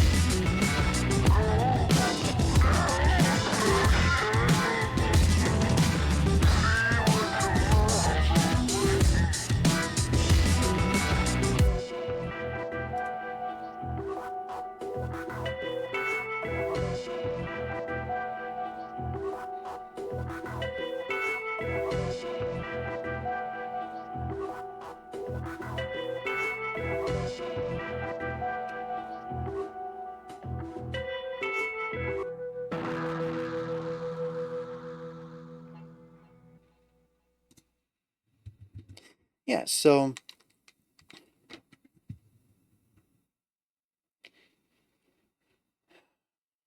dynamics. I know I'm up the wrong tree on this one, right? But one thing that I'm really missing on this track is volume dynamics. We do have layering dynamics. We have a ton of texture dynamics, lots of different instruments in here. But specifically on that track, we have that massive sound coming. It's this enormous section. And we went from that to the quieter one. Except it wasn't quieter. It sounded weird to me. I wish I could get over this because I feel like the rest of the modern listening world doesn't care about this and they don't have this hang up, and it feels so unique to me for whatever reason. I'm sure I'm not the only person in the world who has this hang up. But it just every time I hear it I get so mad about the loudness wars and the future culture that they've crafted as far as music is concerned. This song, I personally think, would be so much better if everything wasn't at full volume. I think there's a lot of room in here to explore the vibe of this track and what it could feel like if it was legitimately quieter in some sections, where the larger sections were actually technically louder too, instead of just feeling louder or feeling bigger. I know this is something I've pointed out previously, but I don't know it's something that I've had too much of an issue with. But the entire album is at full volume pretty much all the time, and I often wonder if this is what I find fatiguing about metal as well. Or I should say specific metal. There's a lot of metal tracks we listen to where they're just at full blast constantly.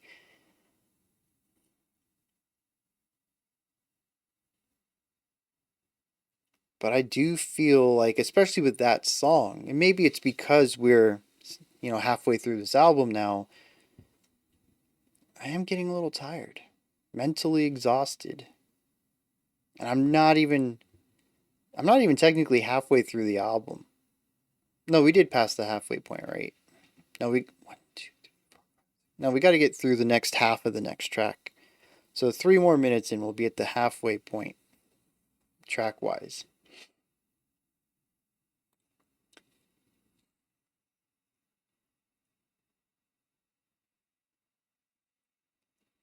And I would like some rest from this. Give me something quiet.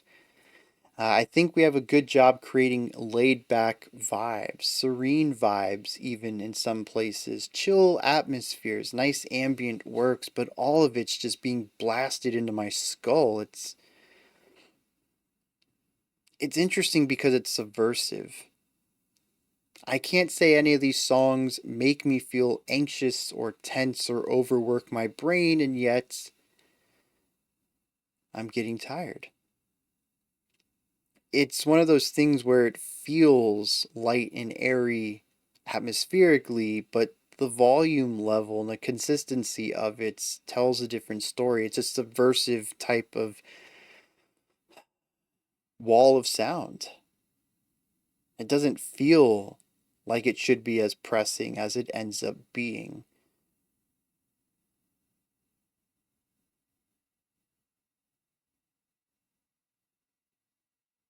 I don't know if that's intentional or not. I think it's difficult to lean into any sort of intentionality when it comes to volume because this is literally just the way people make music today.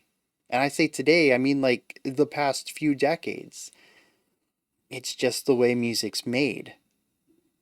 Maybe somebody uses it to their advantage and creates something that would have been loud all the time, even if it wasn't the norm, but it's also the norm. It's difficult to tell if it was an intentional decision or not because everybody does it anyways. But I find that it runs juxtaposed to at least my understanding of the album, which is supposed to be ambient and chill. And while I do get those vibes moment to moment, it's not my overall relationship to the album at this point. And knowing that I still have 7 tracks to go is not making me feel happy about push and play again. And I wonder if some of this could be alleviated with some volume dynamics. Just changing some things up. There's a lot of things that do get changed up on this album. I would have liked one more. Maybe I'm asking for too much at that point. The one thing I do want to bring up, I had mentioned bringing up earlier and kind of kept it as a little surprise, which kind of sucks because this song is the wrong one to be doing this after. This works a lot better for both Around the Block and Yellow Bird. This feels like Plunderphonics. For those who don't know, Plunderphonics is like sound collage. You use sounds from a bunch of different sources, and they all have their own production and timbre and quality to them, and you smash them together into a song. You're plundering the sounds for your song from other sources, Plunderphonics. This feels like that at times. I think part of it is the mishmash between styles, the hyper compression and muddiness that comes from the live recording sessions, mixed with the varying degrees of vocal production. I feel like every vocalist has a wildly different production to them. Some are overly compressed, some are slowed and reverbed, some are played with high fidelity production like we heard on Talib's feature. All of this is mixed with high quality, high fidelity produced drums, electronic drum stuff that tends to work sometimes against and sometimes with the acoustic drum kits that we have. And so we have all these different sounds. Not even just instrumentation sounds, but production sounds. So many different sonic characteristics being presented at once, also being mixed with this wide array of eclectic timbres, all these different instruments being utilized from different recording sessions from different buildings. It all comes together to feel like something that is massively disparate. And I think tracks like Go Down Sunshine and Yellow Bird are interesting because they do find a uniformity to it all. In fact, I'd say Color of the Soul also kind of leans into this a little bit as well, with pretty much everything just being super fuzzy. And so it's impressive to me that Derek can take a lot of somethings from a lot of different sources and color them all in ways that help them fit like a singular song. But then we also get tracks that don't necessarily lean into that too well at all, and it does feel like sonic collage. It does end up feeling like Plunderphonics, which I'm going to go out on a limb of extrapolation here and say that that's probably how some of his older works sound as well, given that he's traditionally been somebody who has sampled other music to use for his rather than compose his own. And so, much like how I find it interesting that he conducts and records acoustic instruments and not classical composition, but classic composition styles in an electronic way from an electronic viewpoint, I think it's interesting that he's also approaching Plunderphonics from a very classic way of not sampling other people's works, but sampling his own, creating his own musics to pull from. It still has a lot of that Plunderphonics vibe to it, and the mishmashed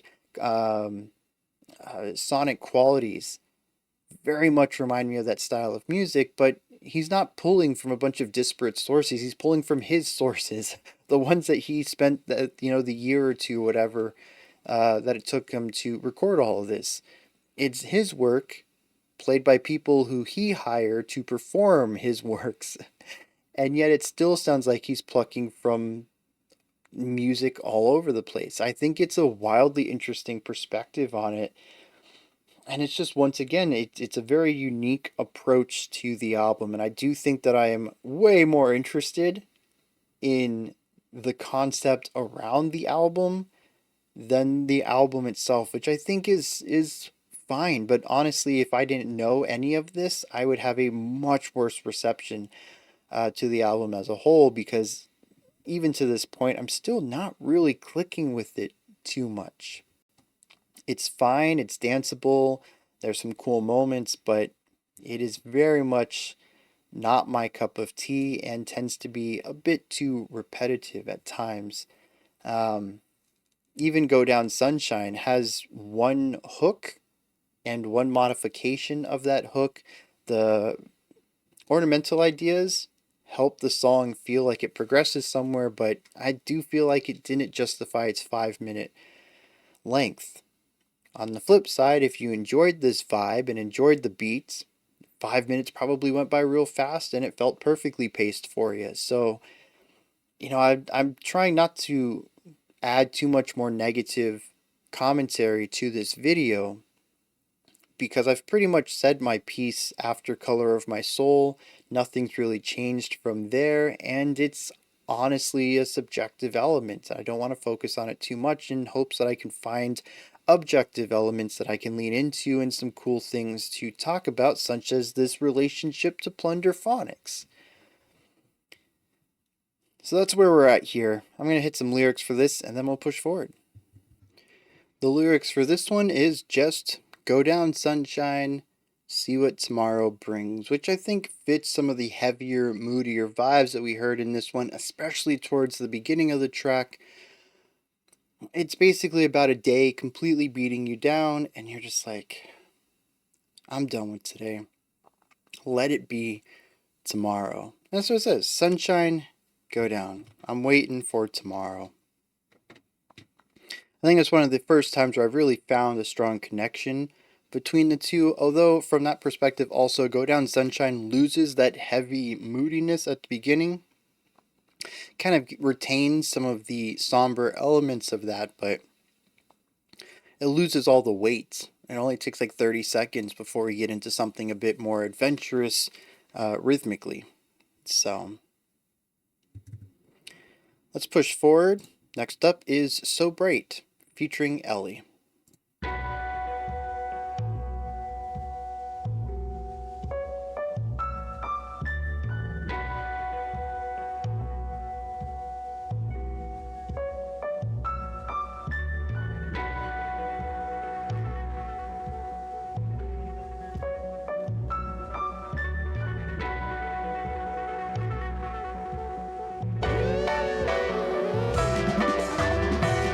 Going for another heavily compressed one.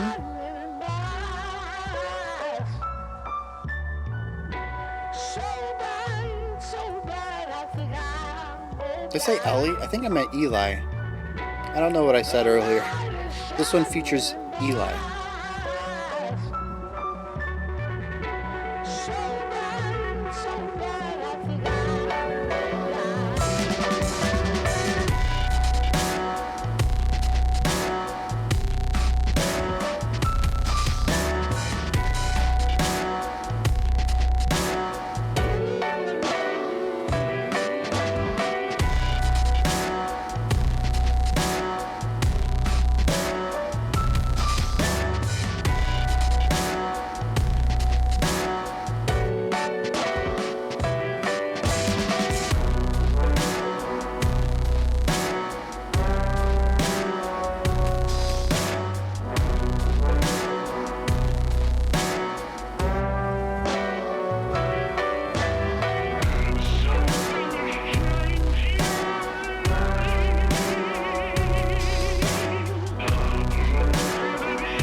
stopping, it ain't stopping.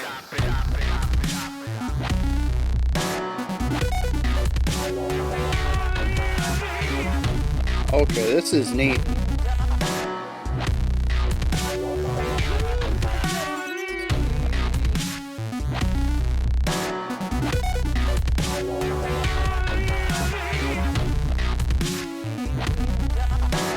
Take a minute while I pull another people, you take a chance to make a first impression, never come a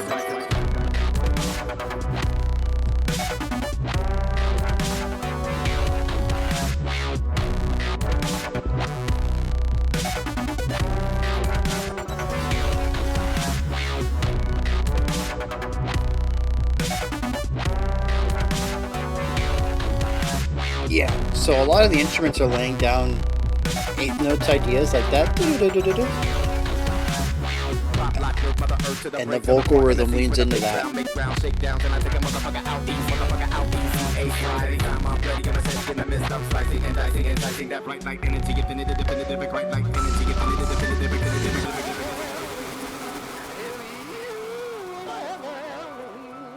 Dang, to stop the flow. Glitched it out and then phased it out.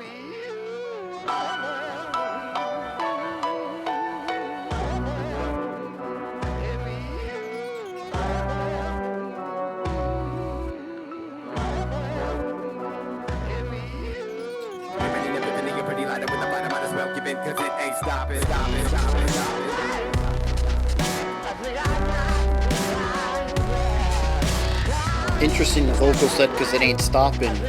Just after they had been stopped and interrupted and made to wait before they could finish their verse.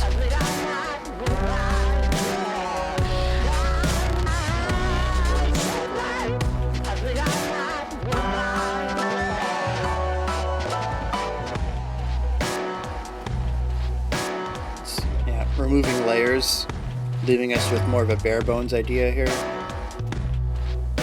A lot of great concepts in here. I love the moment right before the vocals came in. I love the way all that tied together. There's a lot of start and stop in the back half of this track, though. I'm feeling like it's always trying to find the momentum to go somewhere. It keeps getting stopped.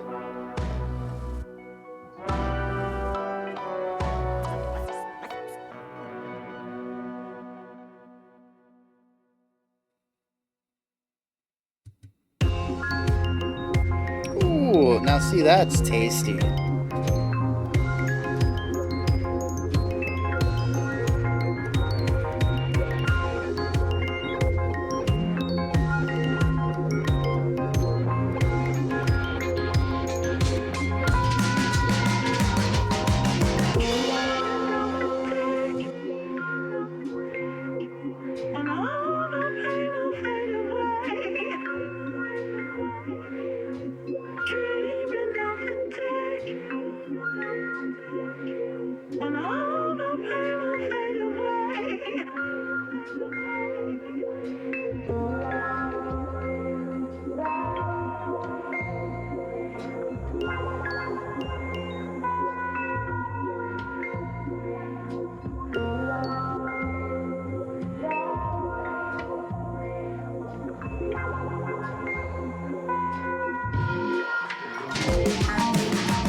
I like the flow of the melody here.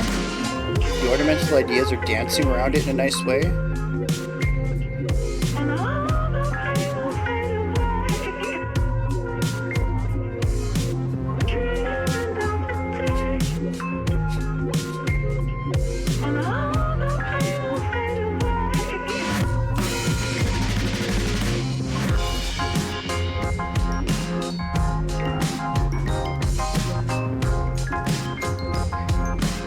Nice groove on the drums, inclusion of some bells, maybe a toy piano.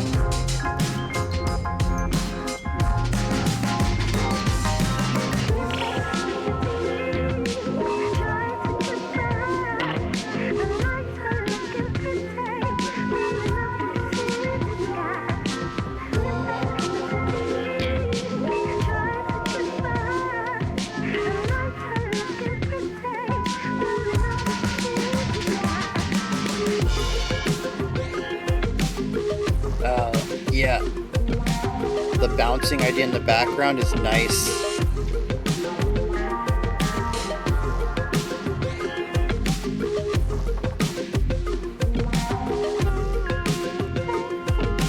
I'm on some new. Got same old. Speaking on some old shit, baby, like a payphone.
It's very glittering.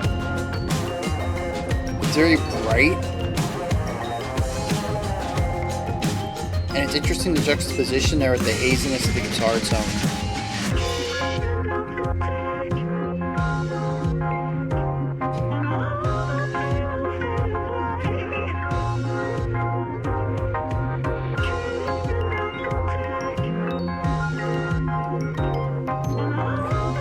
Love those little ornamental ideas. It's so good.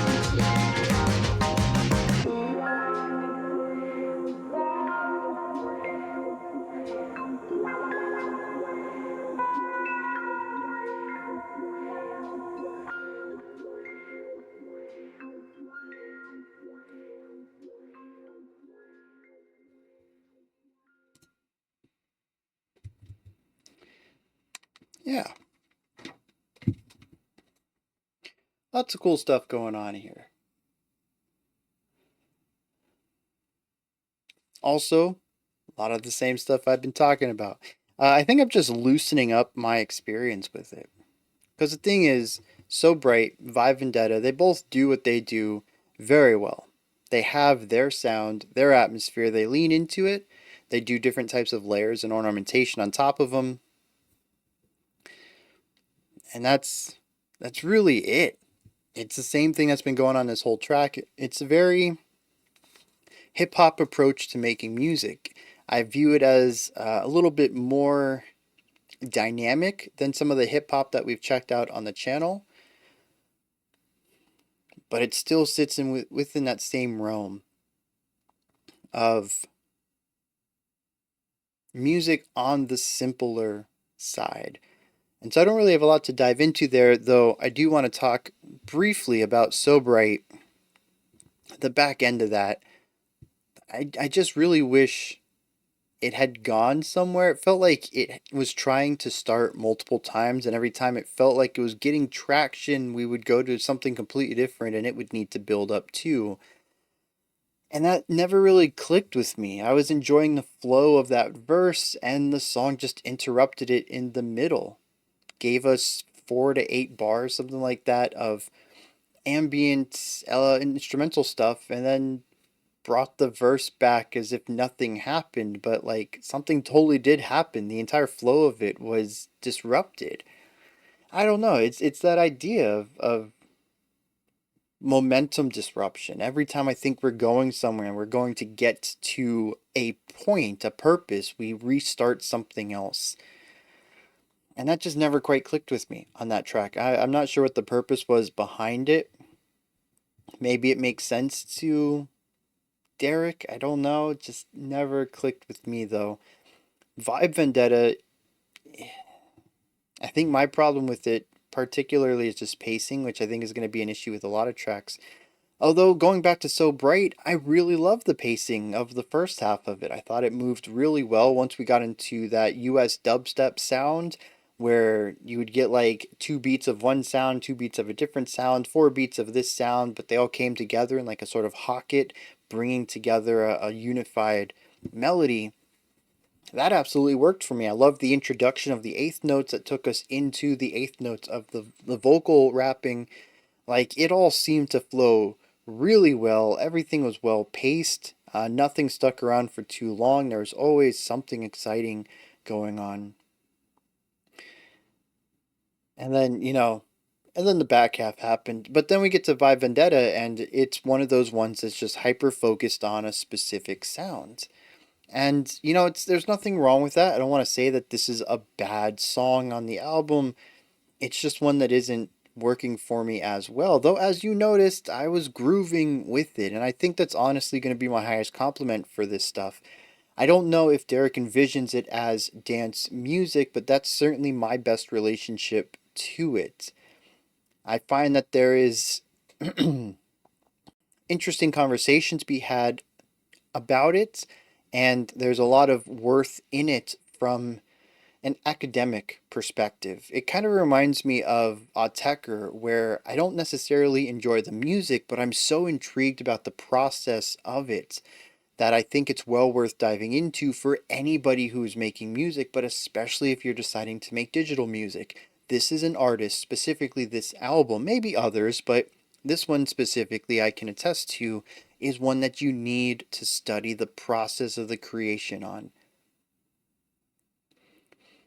And from that perspective, I totally see how this is an important album in electronic history. Not just because no one else has done it like this, but because it is one that is a modern album that decides to go this direction. Now, as usual, I have very little experience with electronic music. It's possible that maybe there's other albums that are more prominently displayed that do things differently in the same vein that should be explored as well, but at least from my limited exposure to the style of music, and this being pretty much the only exposure I have to this type of Plunderphonics my own recordings deal,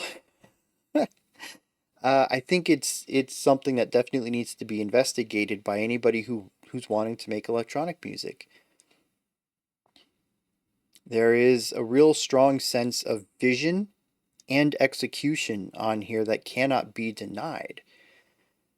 And even if the music itself isn't quite my cup of tea, I'm still enthralled by how it all came together, especially given that this was a first time deal for both the analog production, the modular synthesizer, and the I'm going to make my own samples approach to it.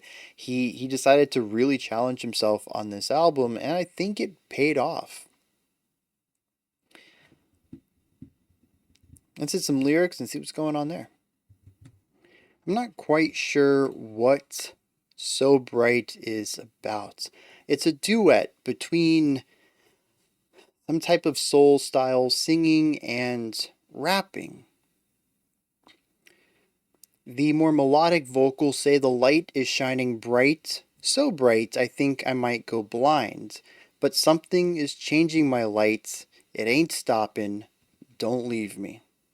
There's a lot of repetition in there. I'm going to assume that those are more of the glitched skipping ideas, but many of those sentences, like it ain't stopping and don't leave me, are repeated over and over and over in the poetic breakdown of the lyrics. Then Eli jumps in, and I'm not quite sure What's going on there? It seems that he's talking about people that might be trying to stop him from achieve his greatest, and he's good enough to get around them and to bring that brightness back, I suppose. But then the melodic singing comes back in. This is where the vocals get interrupted and says, however, if you will have wailed over and over and over, Eli comes back in, says, well, I might as well give in because it ain't stopping. And then the melodic singer comes back in and says, I said I might have died as well. No, I said I might die as well. I don't know. I'm a bit lost on this.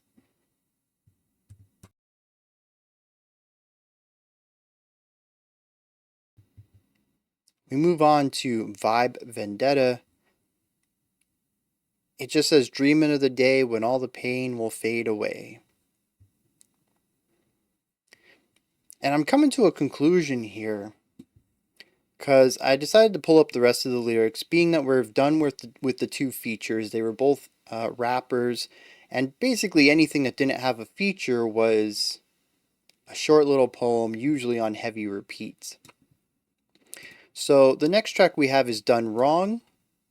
There is like 2 sentences in that whole track. Prophet is an instrumental. One Day They'll Know. We don't have lyrics for that, do we? Oh no, One Day They'll Know is also an instrumental. Track 12, Always, Always. Genius is missing lyrics for that, so I don't know if that actually has any or not. And then the final track, My Only Hope, just says this is my only hope. The lyrics feel like an afterthought in a lot of these songs. Almost like a line that possibly Derek heard or decided, or made up. A nice little rhyme that he felt was deep or worth including and just wanted to make some music to go along with it. Or maybe it came up in his mind while he was listening to some of the music, producing some of these final mixes on this stuff. And he's like, oh, I'll just toss that in there. Like I've mentioned a couple times on here, I think for the most part these words work well sonically. I don't think the words really mean much. Not in the grander scheme of the art. That's not to say that they aren't poetry or that they don't have any depth or meaning to them innately, but that their placement in the music is more of a sonic purpose than a linguistic meaning purpose. That they sound good in the mix and add a melodic layer, allows the vocals to come in without just vocalizing or humming or doing oohs and ahs, and that they're not really meant too much to be focused on the lyrics themselves, outside of the 2 rapped sections, which have a bit more substance to them. That's not to say that the lyrics are completely devoid of context within the music, as we saw with Go Down Sunshine. I did find a connection there, but I don't know that I'm going to find any connections moving forward, and I certainly didn't find any other than that one track. They feel like they're just things to say at times to go along with the music. I don't know how true that is. But like I mentioned, at least from my perspective, I find very little depth from a poetic angle and very little purpose from a musical angle. They feel like afterthoughts to me. With that said, we're going to push forward into the next track, Done Wrong. We do have 5 songs ahead of us. They are all on the longer side, all sitting right around 6 to 7 minutes each. We'll probably do groups of 2 and 2, and then we'll just do the last one by itself. Unless for some reason I think I can run 3 together, but then we're talking almost 20 minutes of music, 18 to 20 minutes of music to talk about, which might be a bit much for my memory. Let's dive into this next one, Done Wrong.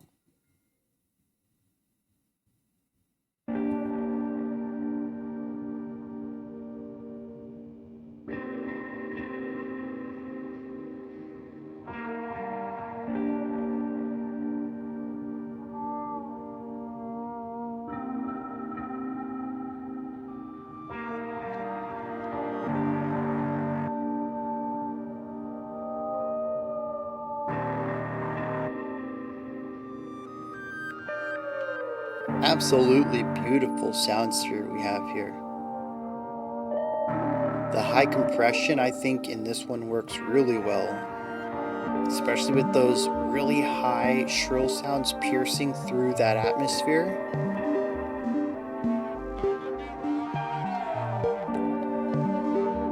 Yeah, it feels like a hot summer day.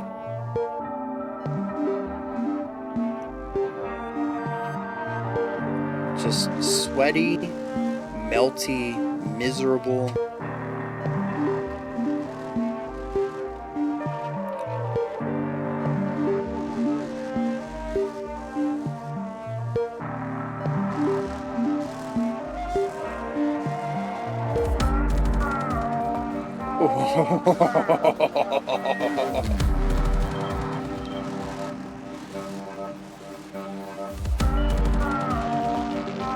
Yes, that bass kick.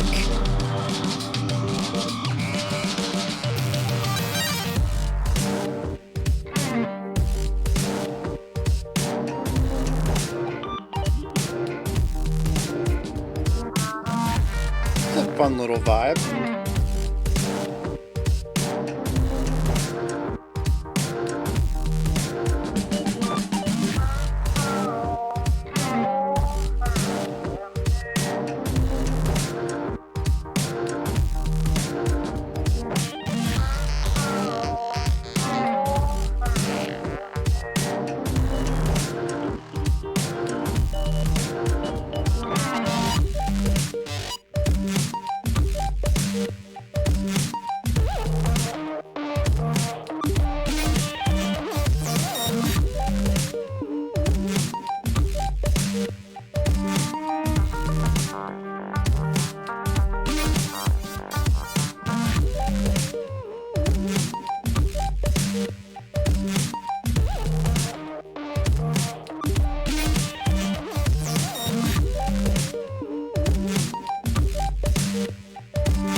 Curious if this is something composed after the fact, or if this chiptune sounding instrument is a modification of an acoustic instrument played.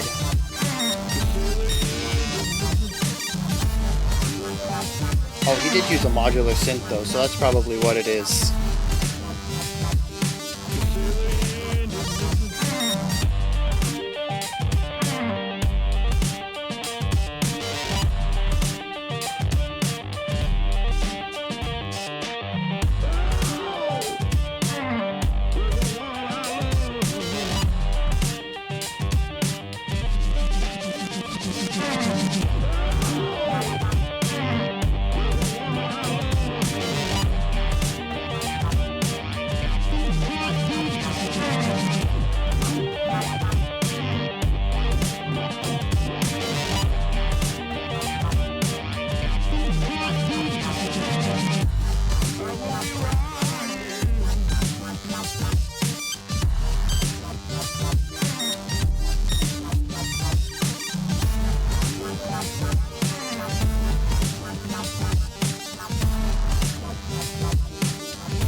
Ooh. Very, Tron Daft Punk.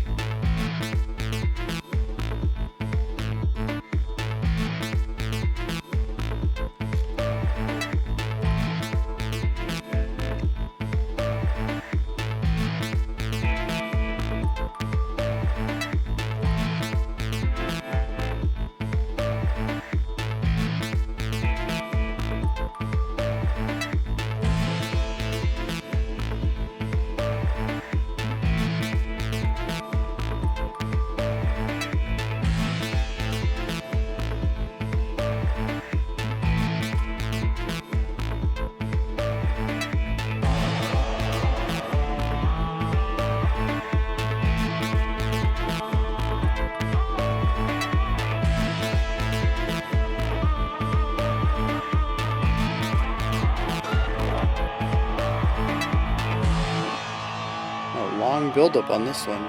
Oh. Build-up didn't go yet?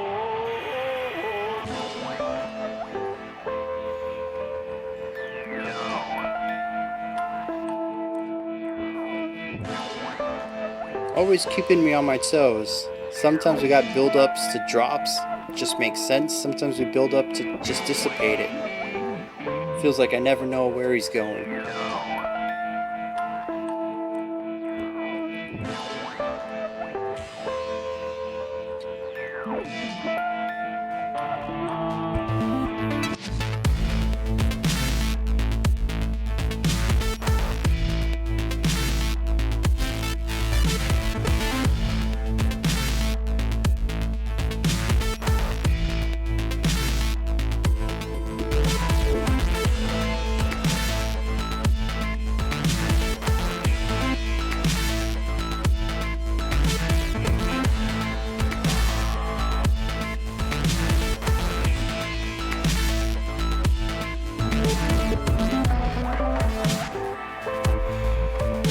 It's the little things.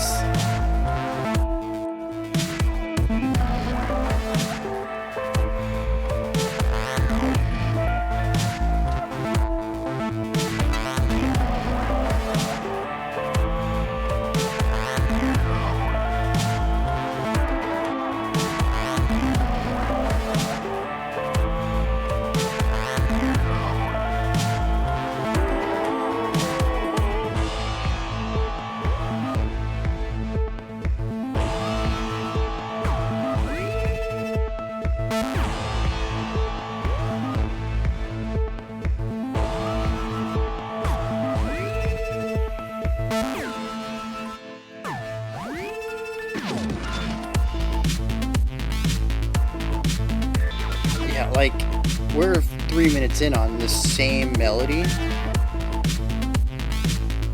but it's been manipulated in small ways.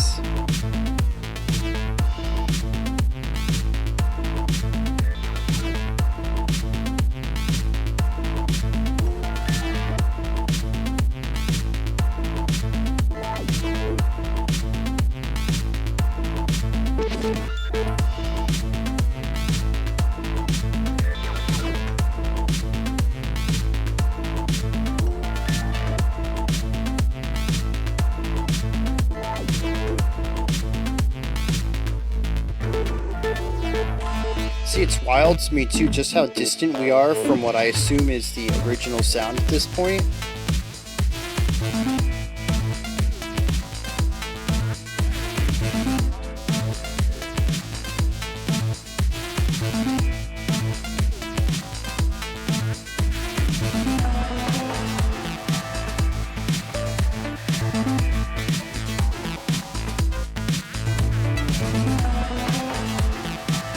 Dude, that little melody, do-do-do-do-do-do. Why does that remind me of X-Men? Like 94.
All right, I got a couple of topics I want to bring up real quick here. Things are starting to solidify. One thing I just want to talk about how flabbergasted I am. Listen to that track again.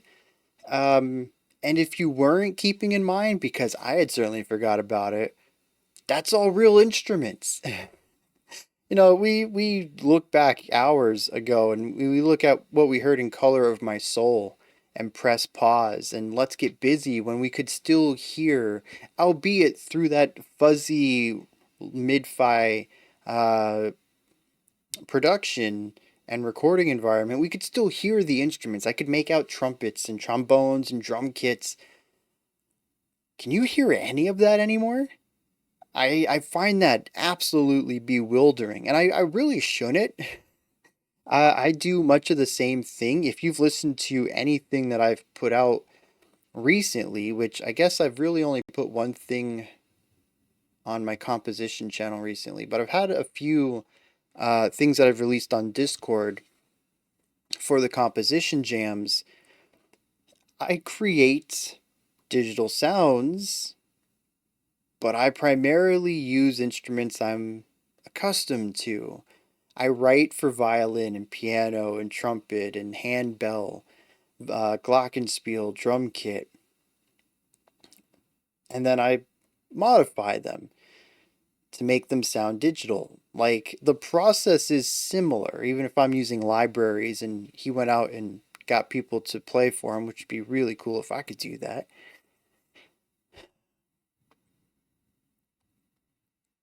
But like, it shouldn't boggle my mind. But for some reason it does, and I think it's the layer of abstraction. I don't have real instruments playing. It's still just digital stuff on my end. I'm taking a digital sound, even though it might be a high quality recorded sample of somebody playing violin. It's, to me, it's still a digital sound. I went through a little box, I scrolled down and double clicked violin. I went over, put some compression on it and some other stuff, and it doesn't sound like a violin anymore, right? But I think the fact here that he recorded violins, cellos, nickel harps, whatever, and then came out with this, that abstraction is gone. I can see the process of how the acoustic instrument has been warped and molded into something that, as I mentioned, reminds me of Tron Daft Punk style soundtrack work. It's kind of mind-boggling, and I think it's interesting how we've been slowly getting there. I think back on the last couple of tracks, and they have felt more electronic than where we started. I don't have as strong of a memory of stuff on tracks 4 and 5 and 6. Has this been a gradual thing? Have we been slowly getting away from the original recordings into pure manipulation? Was there a point when it was about 50-50 and then began to teeter over into more of the electronic side? At this point, if you had played this track for me and not explained anything about it, I would never have guessed this was real instruments. Whereas if you had given me Color of My Soul with no information, I would have guessed there were instruments in it because you can still hear them. We are in a drastically different part of the process here, and I think that is also an interesting part of this project. The more I listen to it, the more enamored I am with how it came to be, and what the end result is, but not usually from a musical perspective.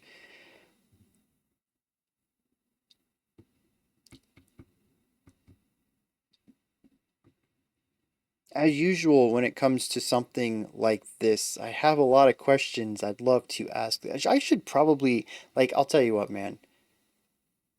Interviews, I don't know if I'm not a fan of them. I get really anxious in them. I've been on both sides of the interview equation. I used to write for like a little independent publication, trying to make some extra cash on the side. And part of it was interviewing game developers, and I'll tell you, it's very anxiety driven for me to be asking questions. I don't know. All I have to do is sit there and ask questions. Like, I don't know why, but it's very tense for me. It doesn't creep me out, but it freaks me out to think I got to talk to somebody who's so good at what they do.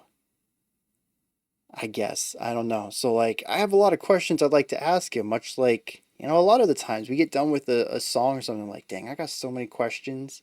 Why did they decide to do this? How did they go about it? But the idea of, like, doing interviews for the channel is like, it makes me feel claustrophobic. But I probably should just get through that one day, especially since I've had a blast.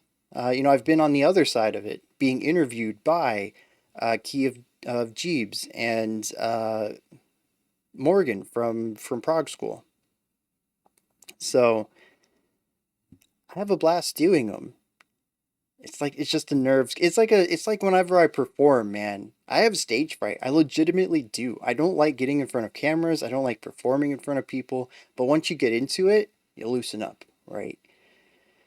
I think I've mentioned before doing album reviews, I like freak out, I procrastinate sometimes. I just kind of push it off. I'm like, if I don't start now, I'm not going to have time to finish before, I got to go pick up my kid from school or something. And so I just start it, and and I feel like the beginning of these are always so rough. But once I get into the swing of things, they get better. Maybe I just got to dive into it.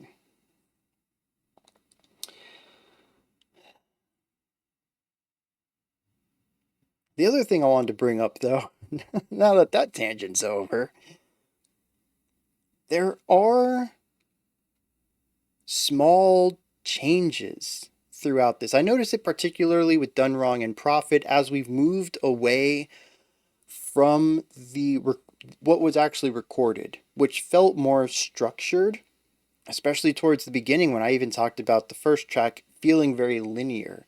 I think this was a time when Derek was adhering more to what was recorded rather than more to a manipulation of what was recorded.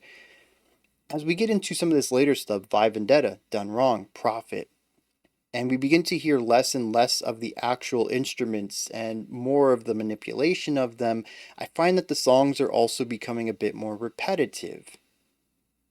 What I find interesting about this is that the groove and vibe never really change. In fact, there was one point in Prophet when I was like, yep, that is still what we've been listening to for 3 minutes. Like, this is the melody for this song. That is true. But the sound of that melody has been tweaked. Every 8 bars, it gets modified a little bit, widened, thinned out, put up an octave, given to a different instrument. The atmosphere around it, what instruments are layered against it, get changed here and there. Occasionally we'll have some sort of transition sound that will make it seem like we're going somewhere else. Maybe a build up towards something and then a drop, and then the drop just gives us a new iteration of that melody. There are micro adjustments being made through these tracks, and I don't think I've properly enunciated that. I talk about how these songs are very repetitive, and I find that for my tastes, they're a bit slowly paced. But I completely missed the idea that there is change. They are repetitive, but they are not, well, they are cyclical, but they're not repetitive, depending on what you're looking for. If you're just on the surface level, enjoying the beats and the groove, yeah, it's going to sound very samey from start to finish, but if you're really paying attention to the minutiae, you're going to hear a lot of production techniques going on that allow each few seconds to modify the overall sound and experience of it. Well, maybe experience is wrong. I feel like my experience through these tracks is rather similar. I start in the same place where I end. But at least there's something to think about. Oh, he did this. How did he do that? Again, I kind of approach it from an academic angle because I feel like there's a lot I can learn about music production from this album. And I mean, honestly, from pretty much every electronic album, because most electronic albums have just like phenomenal production to them. And I don't think this one's any different, despite my issues with the general sound of the first few tracks. The album has opened up in a lot of ways. But I think a lot of that was just due to the recording environment too, when you want to use something as close to the raw material as you can, and the raw material is low to mid-fi at best. You're not going to have a very big sound sphere or a very high fidelity production on what you're working with. Also, as we have shifted away from this, the division between the modified sections and the synthesizer and the original recordings, the sounds of it all is mingling. We don't really have that collage concept going on anymore because there's less and less of that mid-fi recording in here. And so everything's beginning to unify in a way as they all have high fidelity production to them now. This is definitely an album where I find the first half more interesting from a conceptual perspective, and the back half I think is going to be more interesting from an engagement perspective, because I am enjoying these later tracks a lot more than the earlier ones, but they're also a bit more traditional in sound, and that might be why. But I do find that the clashing and the mixing up of things and the whole sonic collage concept with the varying sonic identities of the earlier tracks very intriguing, even if they kind of bounced off of me casually. I think Done Wrong had some lyrics, so I'm going to check that out. Then we'll move on. The next two tracks don't have lyrics. I'll probably take a break to talk about my thoughts on them, and then we'll wrap it up with My Only Hope. Alright. We have some vocals that come in the beginnings, listed as female vocals, says they've got the wrong thing. No. They've got the wrong thing. No. I don't know. Later on in the track, we have some male vocals that say, until the end. I'll be right here until the end. Ow. I heard the ow too, but I don't think that it should be written out this way. It's more of a vocalization. Like when Michael Jackson says, ow. Like, you wouldn't write that as O-W-W-W. It's just a sound he makes. When you write that, it makes it sound like someone's howling in pain. Although maybe that's what it was supposed to be expressed as, too. I don't know. I heard it in the music as a musical component, not a linguistic one. Anyways, from there it says, I'll be right here. I will be all right. And it does those over and over. As I mentioned, there's a lot of repetition in all these tracks. I have no idea what any of this means, though. I mean, we have something being done wrong and somebody saying that they'll be here and things will be all right, and maybe they won't based on the vibes at the beginning of the track with the other vocalist. I don't know. I think I'm just going to lean back on the idea that most of the time those lyrics just felt like the right thing to do in the song, more so than the words meaning much of anything. Though I am curious about that one specifically because it tells a bit more of a story than the 1 or 2 line bits of poetry that we've had in many of the other tracks that feel like a neat little rhyme that Derek might have come up with and he wanted to put it in a song somewhere. It does feel like that was a bit separated, a bit divorced in the creation process, where this feels like something more. It just doesn't feel poetic, really. Not in a traditional poetry kind of way. It feels like it's trying to tell me something. I just... too dense to figure it out. With that said, let's push forward to our next group.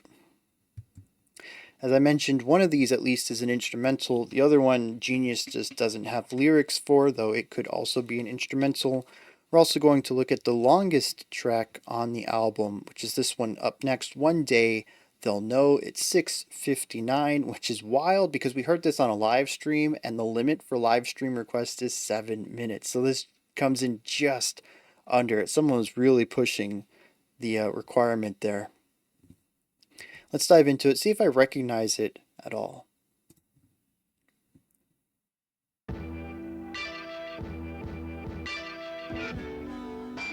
Oh, very compressed and quieter.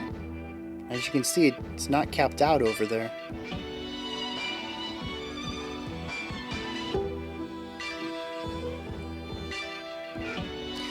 It is nice, right after I talked about instruments being completely digitized, I can hear a lot of the natural timbres in this one.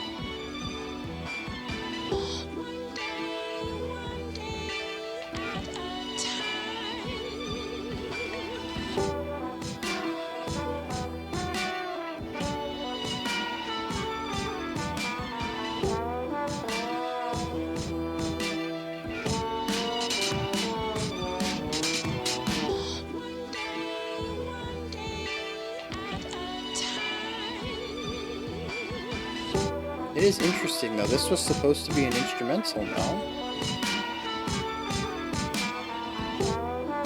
Yeah, this says instrumental, but there are words to this, even if it's just one sentence.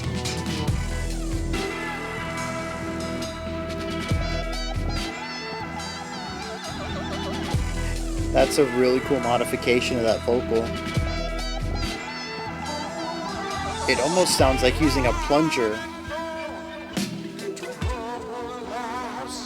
Yeah, Genius, you're failing me. This song has a lot of lyrics to it.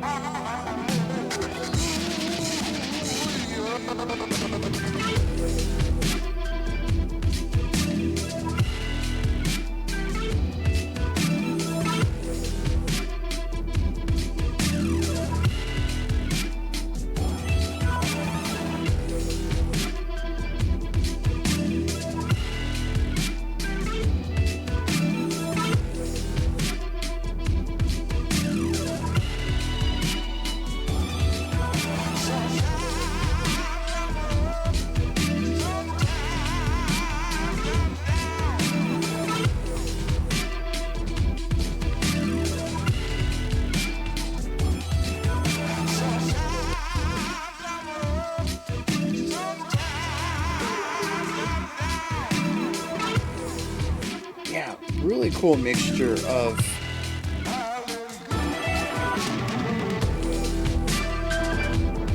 both sides, the more digital side and the acoustic representation.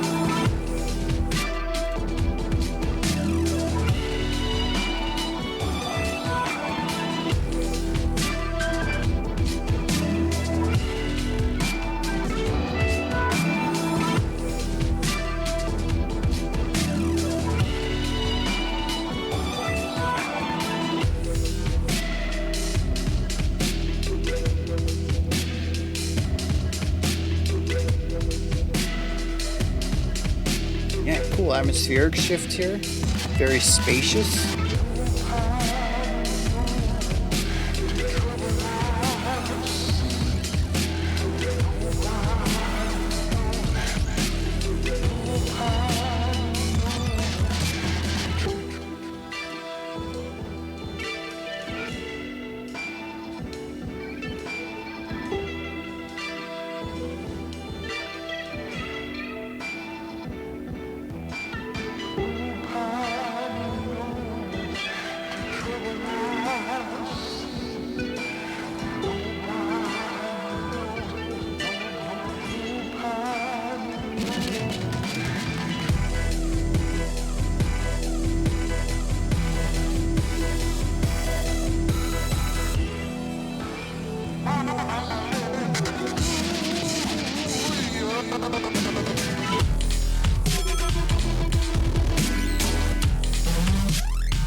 Massive drum sound there.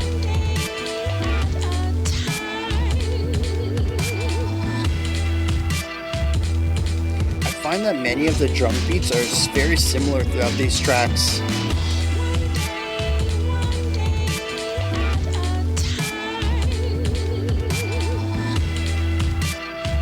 They all have a very general laid-back, spacious, but syncopated elements.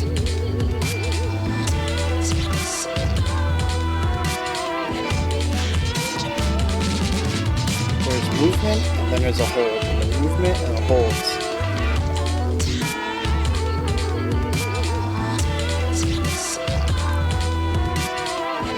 Oh, I love this brass element here. Yeah, beautiful.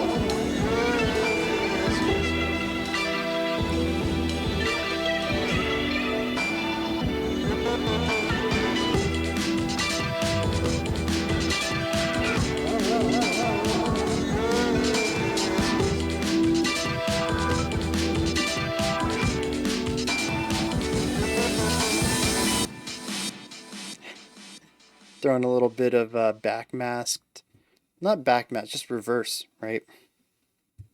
Backmask is when you hide things, when you mask it.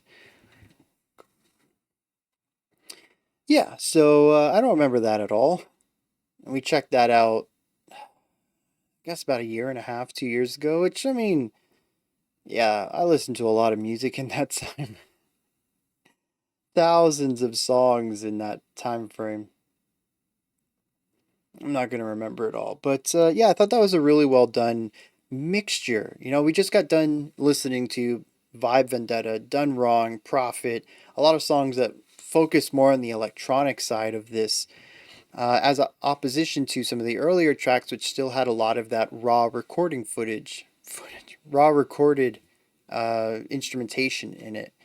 This brought them together. It starts us off with something close to the raw recording, allowing us to hear the violin and some brass, the acoustic drum kit.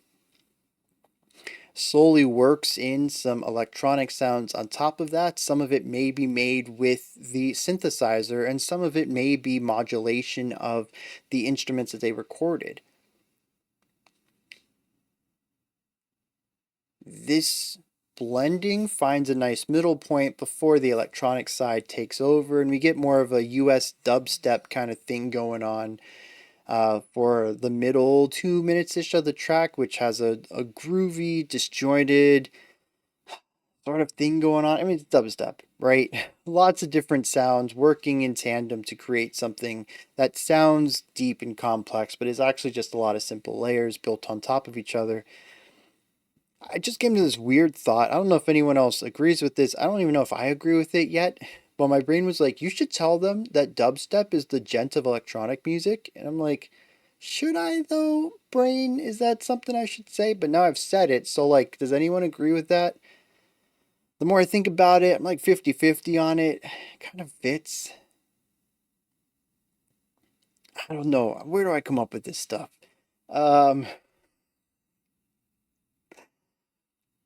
And then we taper it back down, slowly introduce some more of those acoustic instruments, and wrap it up with something that's predominantly the original recording. We bring back the trombone down there to give us a nice little melody to end the track with. I love this. It shows a little bit of both sides, the raw composition that is the foundation for this entire album, and some of the genius elements in that, and then all of the inspired ways that he manipulates those and adds in the synthesizer in order to complement what's going on there, in order to create something that is electronically evocative. It's a really cool thesis statement, I suppose. It's interesting that it's buried so deep in here, but I feel like it is a little bit of everything that the album is interested in doing.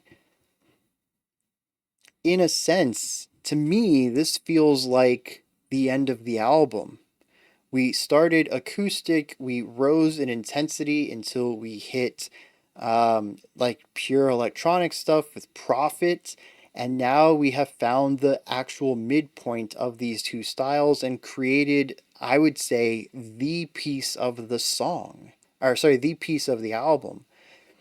It is a perfect representation of everything that we've heard so far in a extremely cohesive package. I find it odd that we have 10 more minutes of music ahead of us when this feels like the perfect way to hit a peak on the album, and it naturally wraps itself up.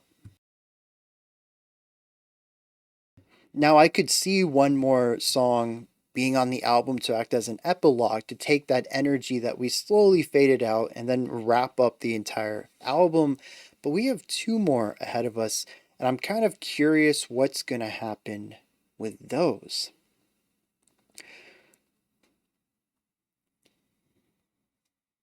I have a feeling that at least one of these tracks I'm going to think should have been placed in the middle of the album. This, One Day They'll Know, should have been the penultimate song, and maybe another track, possibly My Only Hope, would be the one to wrap it up. But I might be surprised as well, and I might find that these final two tracks are well paced against everything else in the album. I would pause for lyrics, but really not that much to it. Although, see, here's the thing. So, as I mentioned earlier, Genius has failed me. I feel like Genius has failed me in a lot of ways because I found a Reddit dedicated to Pretty Lights. And they have an entire wiki with all the lyrics for everything in it. And some of these are more...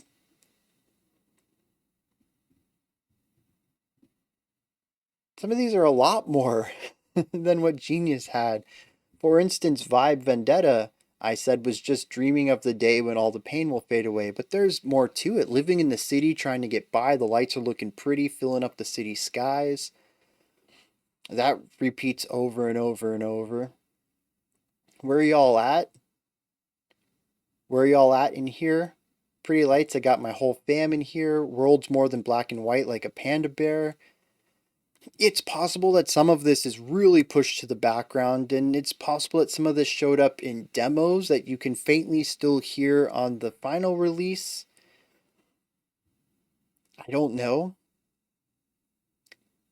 But I find it interesting that this Wikipedia of people dedicated to this artist have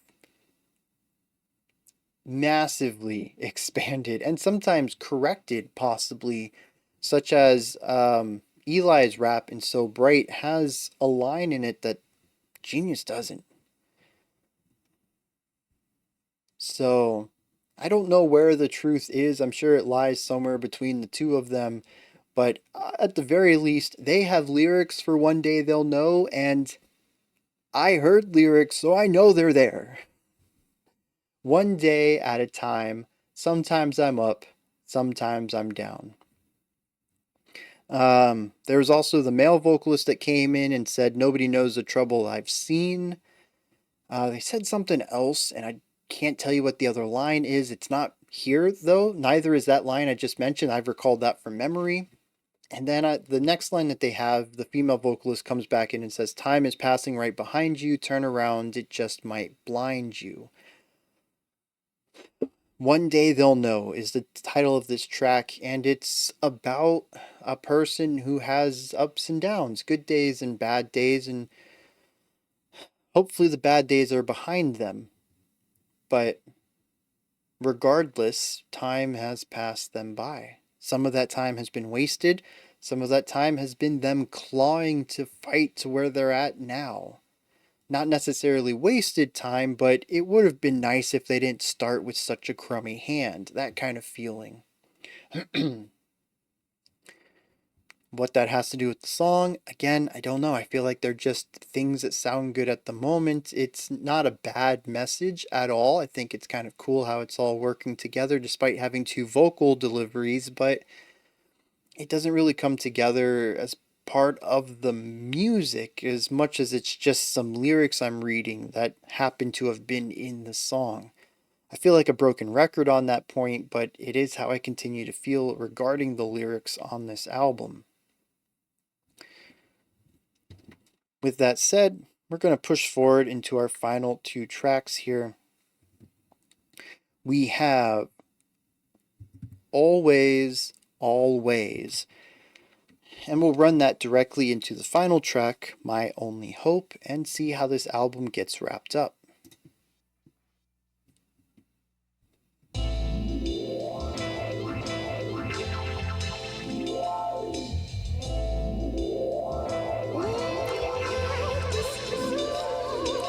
I was gonna say, those very psychedelic things going on in the background.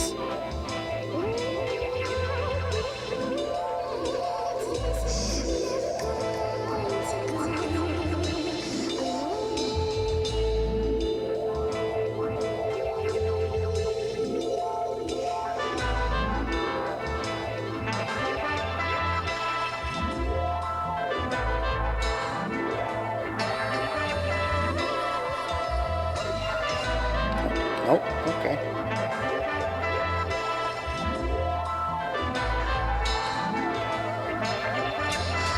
Here we go.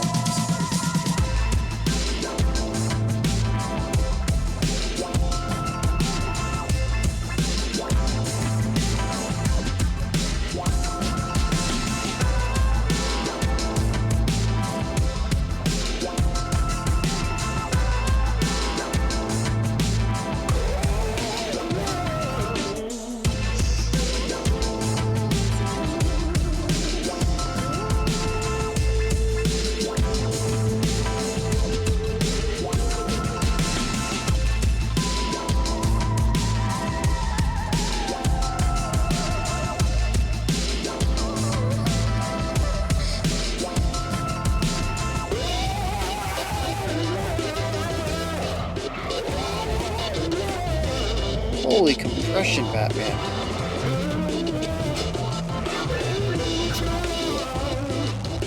It's a vast callback to our opening track.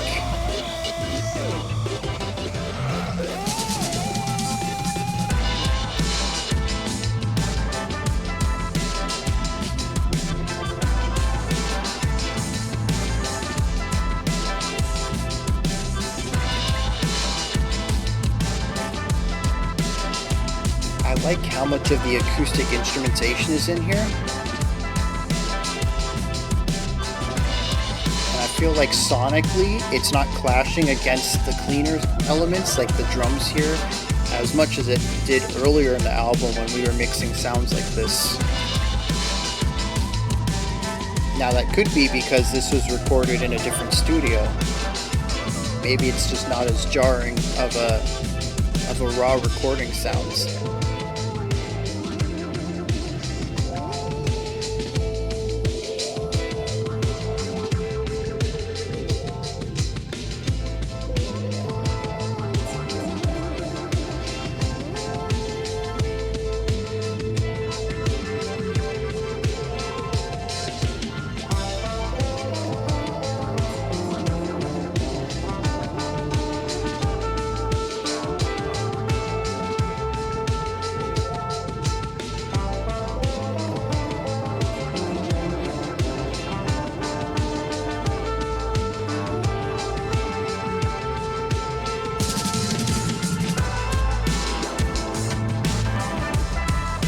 Yeah, that expansion of sound was really well done. Great way to pace that section and bring us into something with a bit of contrast. Did a nice peak of the song before we wind it down.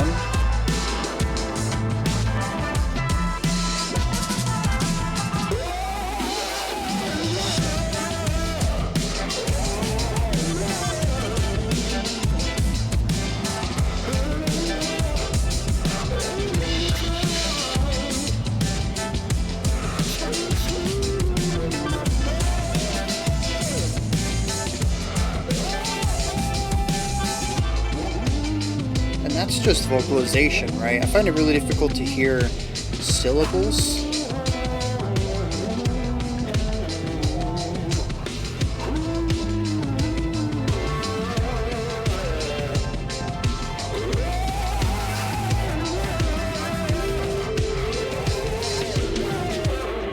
Getting some strong clipping in there.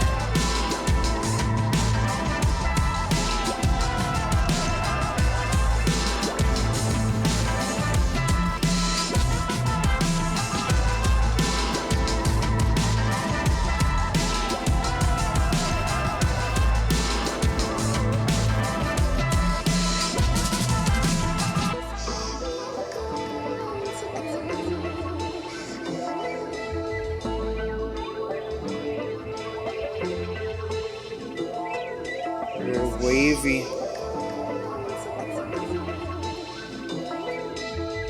I mean, this was also the track that started off very psychedelic, right? Or is that the last one?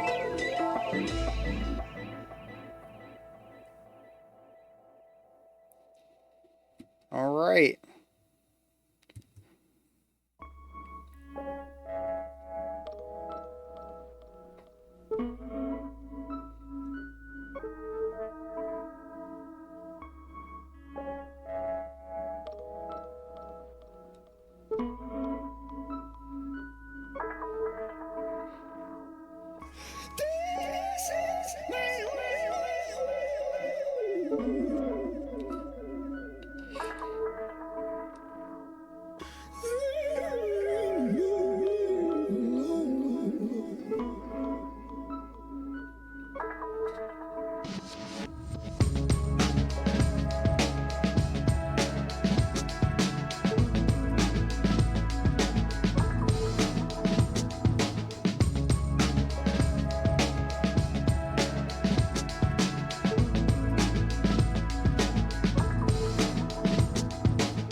Returning to more of the chiller vibes of the earlier parts of the album, but retaining some of the energy and momentum we found in the rhythm section in some of the more recent tracks.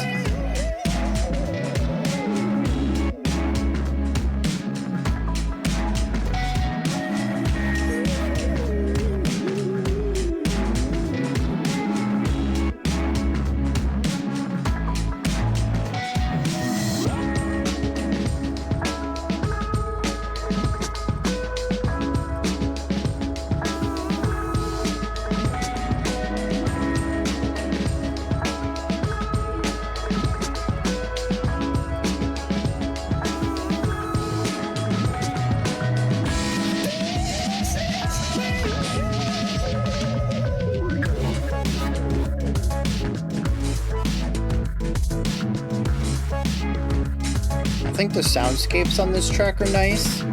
I am not a fan of the vocal modulation though. It's another one of those tracks where I'd love to listen to the original. Although the live recordings don't have the vocals on them though, do they?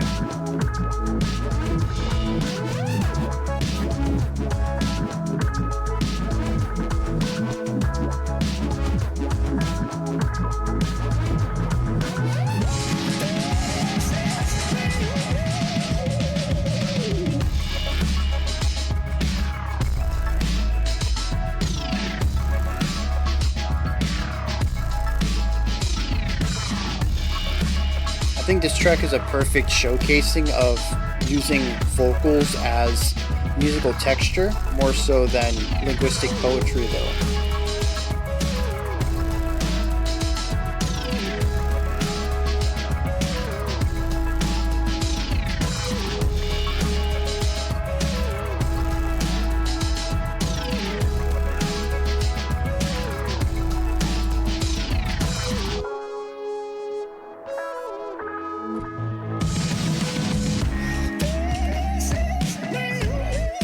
What a strange idea to wrap it up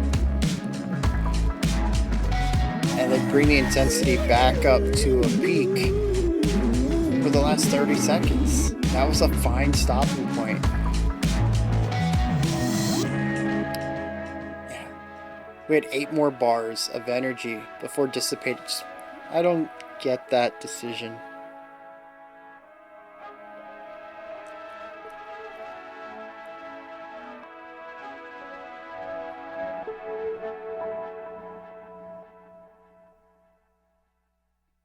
So yeah, I guess I do have a note on this.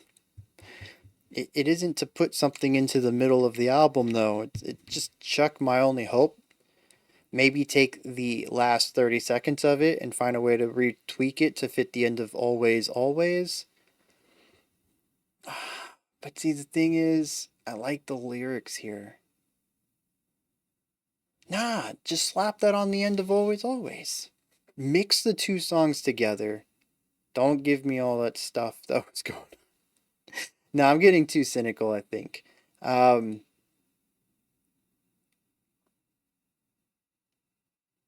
don't need to tell somebody how to make music when they're obviously more successful at it than I ever was. So, but as a casual listener on this perspective, the ending does feel weird to me. It's awkwardly paced, and I think part of it just comes down to my general distaste for some of the vocal elements in that final song. But it also feels weird having One Day They'll Know not be the penultimate track into something that wraps it up. I think all that just kind of comes together.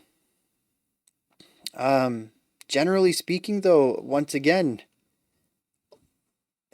I thought we had a really nice combination of sounds on Always Always. It was a nice way to wrap up the album after doing One Day They'll Know. It was interesting that this album decided to move back towards a more electronic vibe with My Only Hope. I do think that the first 3 minutes of that would have fit better sitting next to Vibe Vendetta and Done Wrong, but I also understand that the intensity of the track and the atmosphere of it would not have fit there very well. I don't know where it would have worked in the album. I don't know that it would have worked there at the end, which is why I'm kind of leaning towards the idea that I kind of wish it wasn't there. It feels like it should have been a bonus track alongside the other three.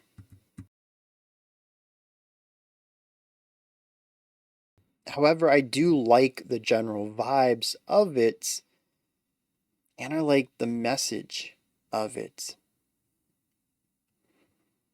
I don't know that I have anything else to say on the music. These are two songs that, for the most part, continue on with what the album is doing, but I do want to look at some of the lyrical things here.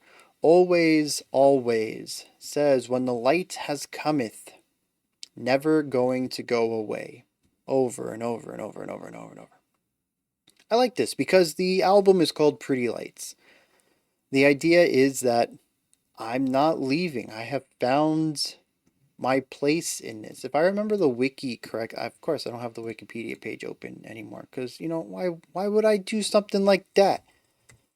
That is entirely efficient. There's no reason I needed to close this because what if I needed it again one day? I'm pretty sure they won a Grammy just prior to this.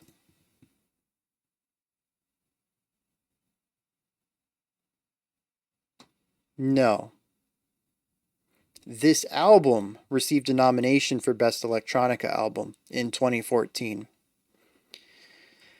So I knew I saw the word Grammy, I just missed it. So I think it's interesting, though. Anything about the last album?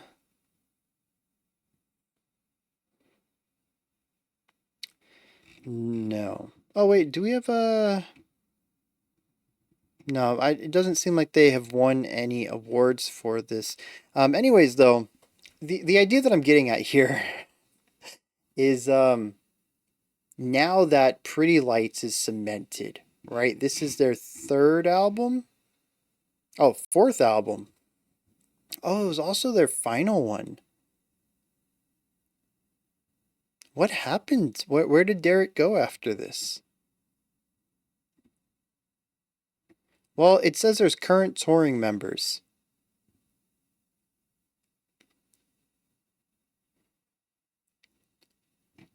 (2003) to present. So somebody has just joined last year to play keyboards here. And Derek, of course, is production and instrumentation from 2004 to present. They haven't released a studio album since 2013 and an EP since 2014, but they have a ton of live sets because he's a DJ. Okay, I don't know why that took me so long. I feel kind of slow right now. The idea here, though, is now that Pretty Lights is here and he's established that he can do all this stuff, I'm not going anywhere. Never gonna go away. This is my life. This is who I am. I'm passionate about this. When the light has cometh, never going to go away. I really love that. It's a self-affirming song that says, especially since I just caught this while scrolling around, but I think he dropped out of school. Smith attended, yeah, Derek attended, his last name's Smith, so anyways, University of Colorado, but dropped out during his freshman year to focus on music instead. So yeah, it could very easily be seen as just a way of saying, I'm passionate about this and I've proved that I can do it. This is what I'm doing. This is my life now. And it's followed by My Only Hope, which says, this is real. This is my only hope. There ain't no way alone. And what I really love about this is that this was the first time he decided to not work with samples. He decided to work with other people. And I love the opening line, this is real, because that can kind of be interpreted two ways. One is I'm making it. I have a fan base. I have popular albums. I'm working on another one and I'm working on it with session musicians. I just spent, however long it took recording all this. I've begun mixing it. Maybe this was one of the last things, the finishing touches, and he just had to remind himself, this is real. But on the flip side, it's also real music. It's not just samples that he's been taking from other people. He's using his own real music that he's composed and other people have played to make it. He says, this is my only hope. Maybe it's his only hope to be happy, to whatever. Music is his hope. What he's doing here with other people, this is what he cares about.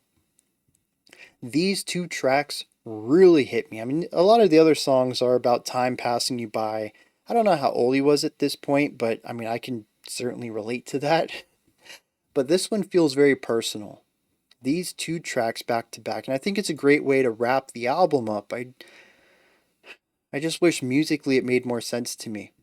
Right? Like I said, I wish that the meaning, the idea of My Only Hope is tacked on to Always, Always somehow, and still found a way to bring the album down from there. But, I mean, just musically, lyrically, it's a beautiful ending. And even if that's not his intention, if he somehow discovers this read of it that I just landed on, I hope he adopts it, because I think it's just a wonderful way to wrap up his final studio LP, at least to this point. I mean, granted, it's been a decade. Yeah, it's been a decade since he put it out, and he just continues to do live sets, which that's what he wants to do. I mean, more power to him. He's got the chops for it easily. But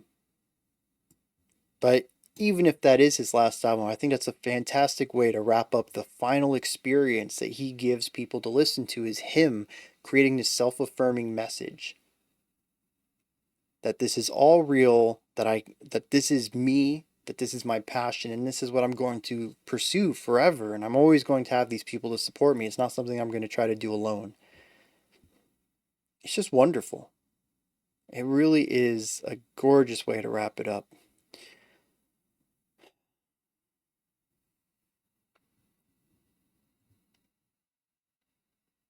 Now, I know I didn't have a lot of thoughts about musical themes and composition and stuff. This is a very production heavy album. It's a bit outside of my vocabulary and expertise, and it bounced off of me in many ways on a casual level, but I came out the other side both in awe of it, vastly appreciating all of the work and passion that went into it, and enjoying bits of it as well. I am 100% glad that I got to listen to this, even if not every part of it is something that I enjoyed, and even if I probably won't come back to the album as a whole. I do know I will come back to specific songs, though I have a lot to learn from this. But it will certainly be in more of an academic, educational perspective that I return to stuff more so than casually, as dance music just typically not my jam, though I appreciate its placement in the musical pantheon of styles of sound, and I appreciate that other people enjoy it too. So I'm not, as usual, I'm not dissing it, I'm not throwing shade. It's just not my cup of tea, that's all. However, those are just my thoughts on Pretty Lights is a color map of the sun. Let me know your thoughts, opinions, perspectives. Maybe you thought I had some stuff wrong, maybe I just didn't go far enough, maybe you just have your own take on things. Toss all that down in the comment section. Above that, in the description box, you'll find a link to Linktree. It takes you to this menu right here. You can find links to my music, ways to support the channel, a link to the Discord server, and so much more. Above that, if you could, like, subscribe, and ring the bell. I greatly appreciate all three of those. That wraps it up for today. I'll be back tomorrow morning, 11 a.m. Eastern Standard Time, 3 p.m. UTC. US is going into daylight saving time starting tomorrow. If you're watching this live, we enter that in like, what is it, 9 hours or something like that. Yeah, 2 a.m. is when we'll go into that. So we're going to jump forward an hour, which moves us from UTC plus 5 to UTC plus 4. So all the videos are going to be out at 9 p.m. Eastern Standard Time from now on, for the next 6 months or whatever, rather than 10 p.m. Eastern Standard Time. Otherwise, though, nothing changes, and if your country or area also recognizes daylight saving time and changes roughly around the same time the US does, nothing's really going to change for you. All right. Until next time, remember to be critical, not cynical, of the music you listen to, and have a fantastic morning, afternoon, or evening, whenever you choose to watch my videos.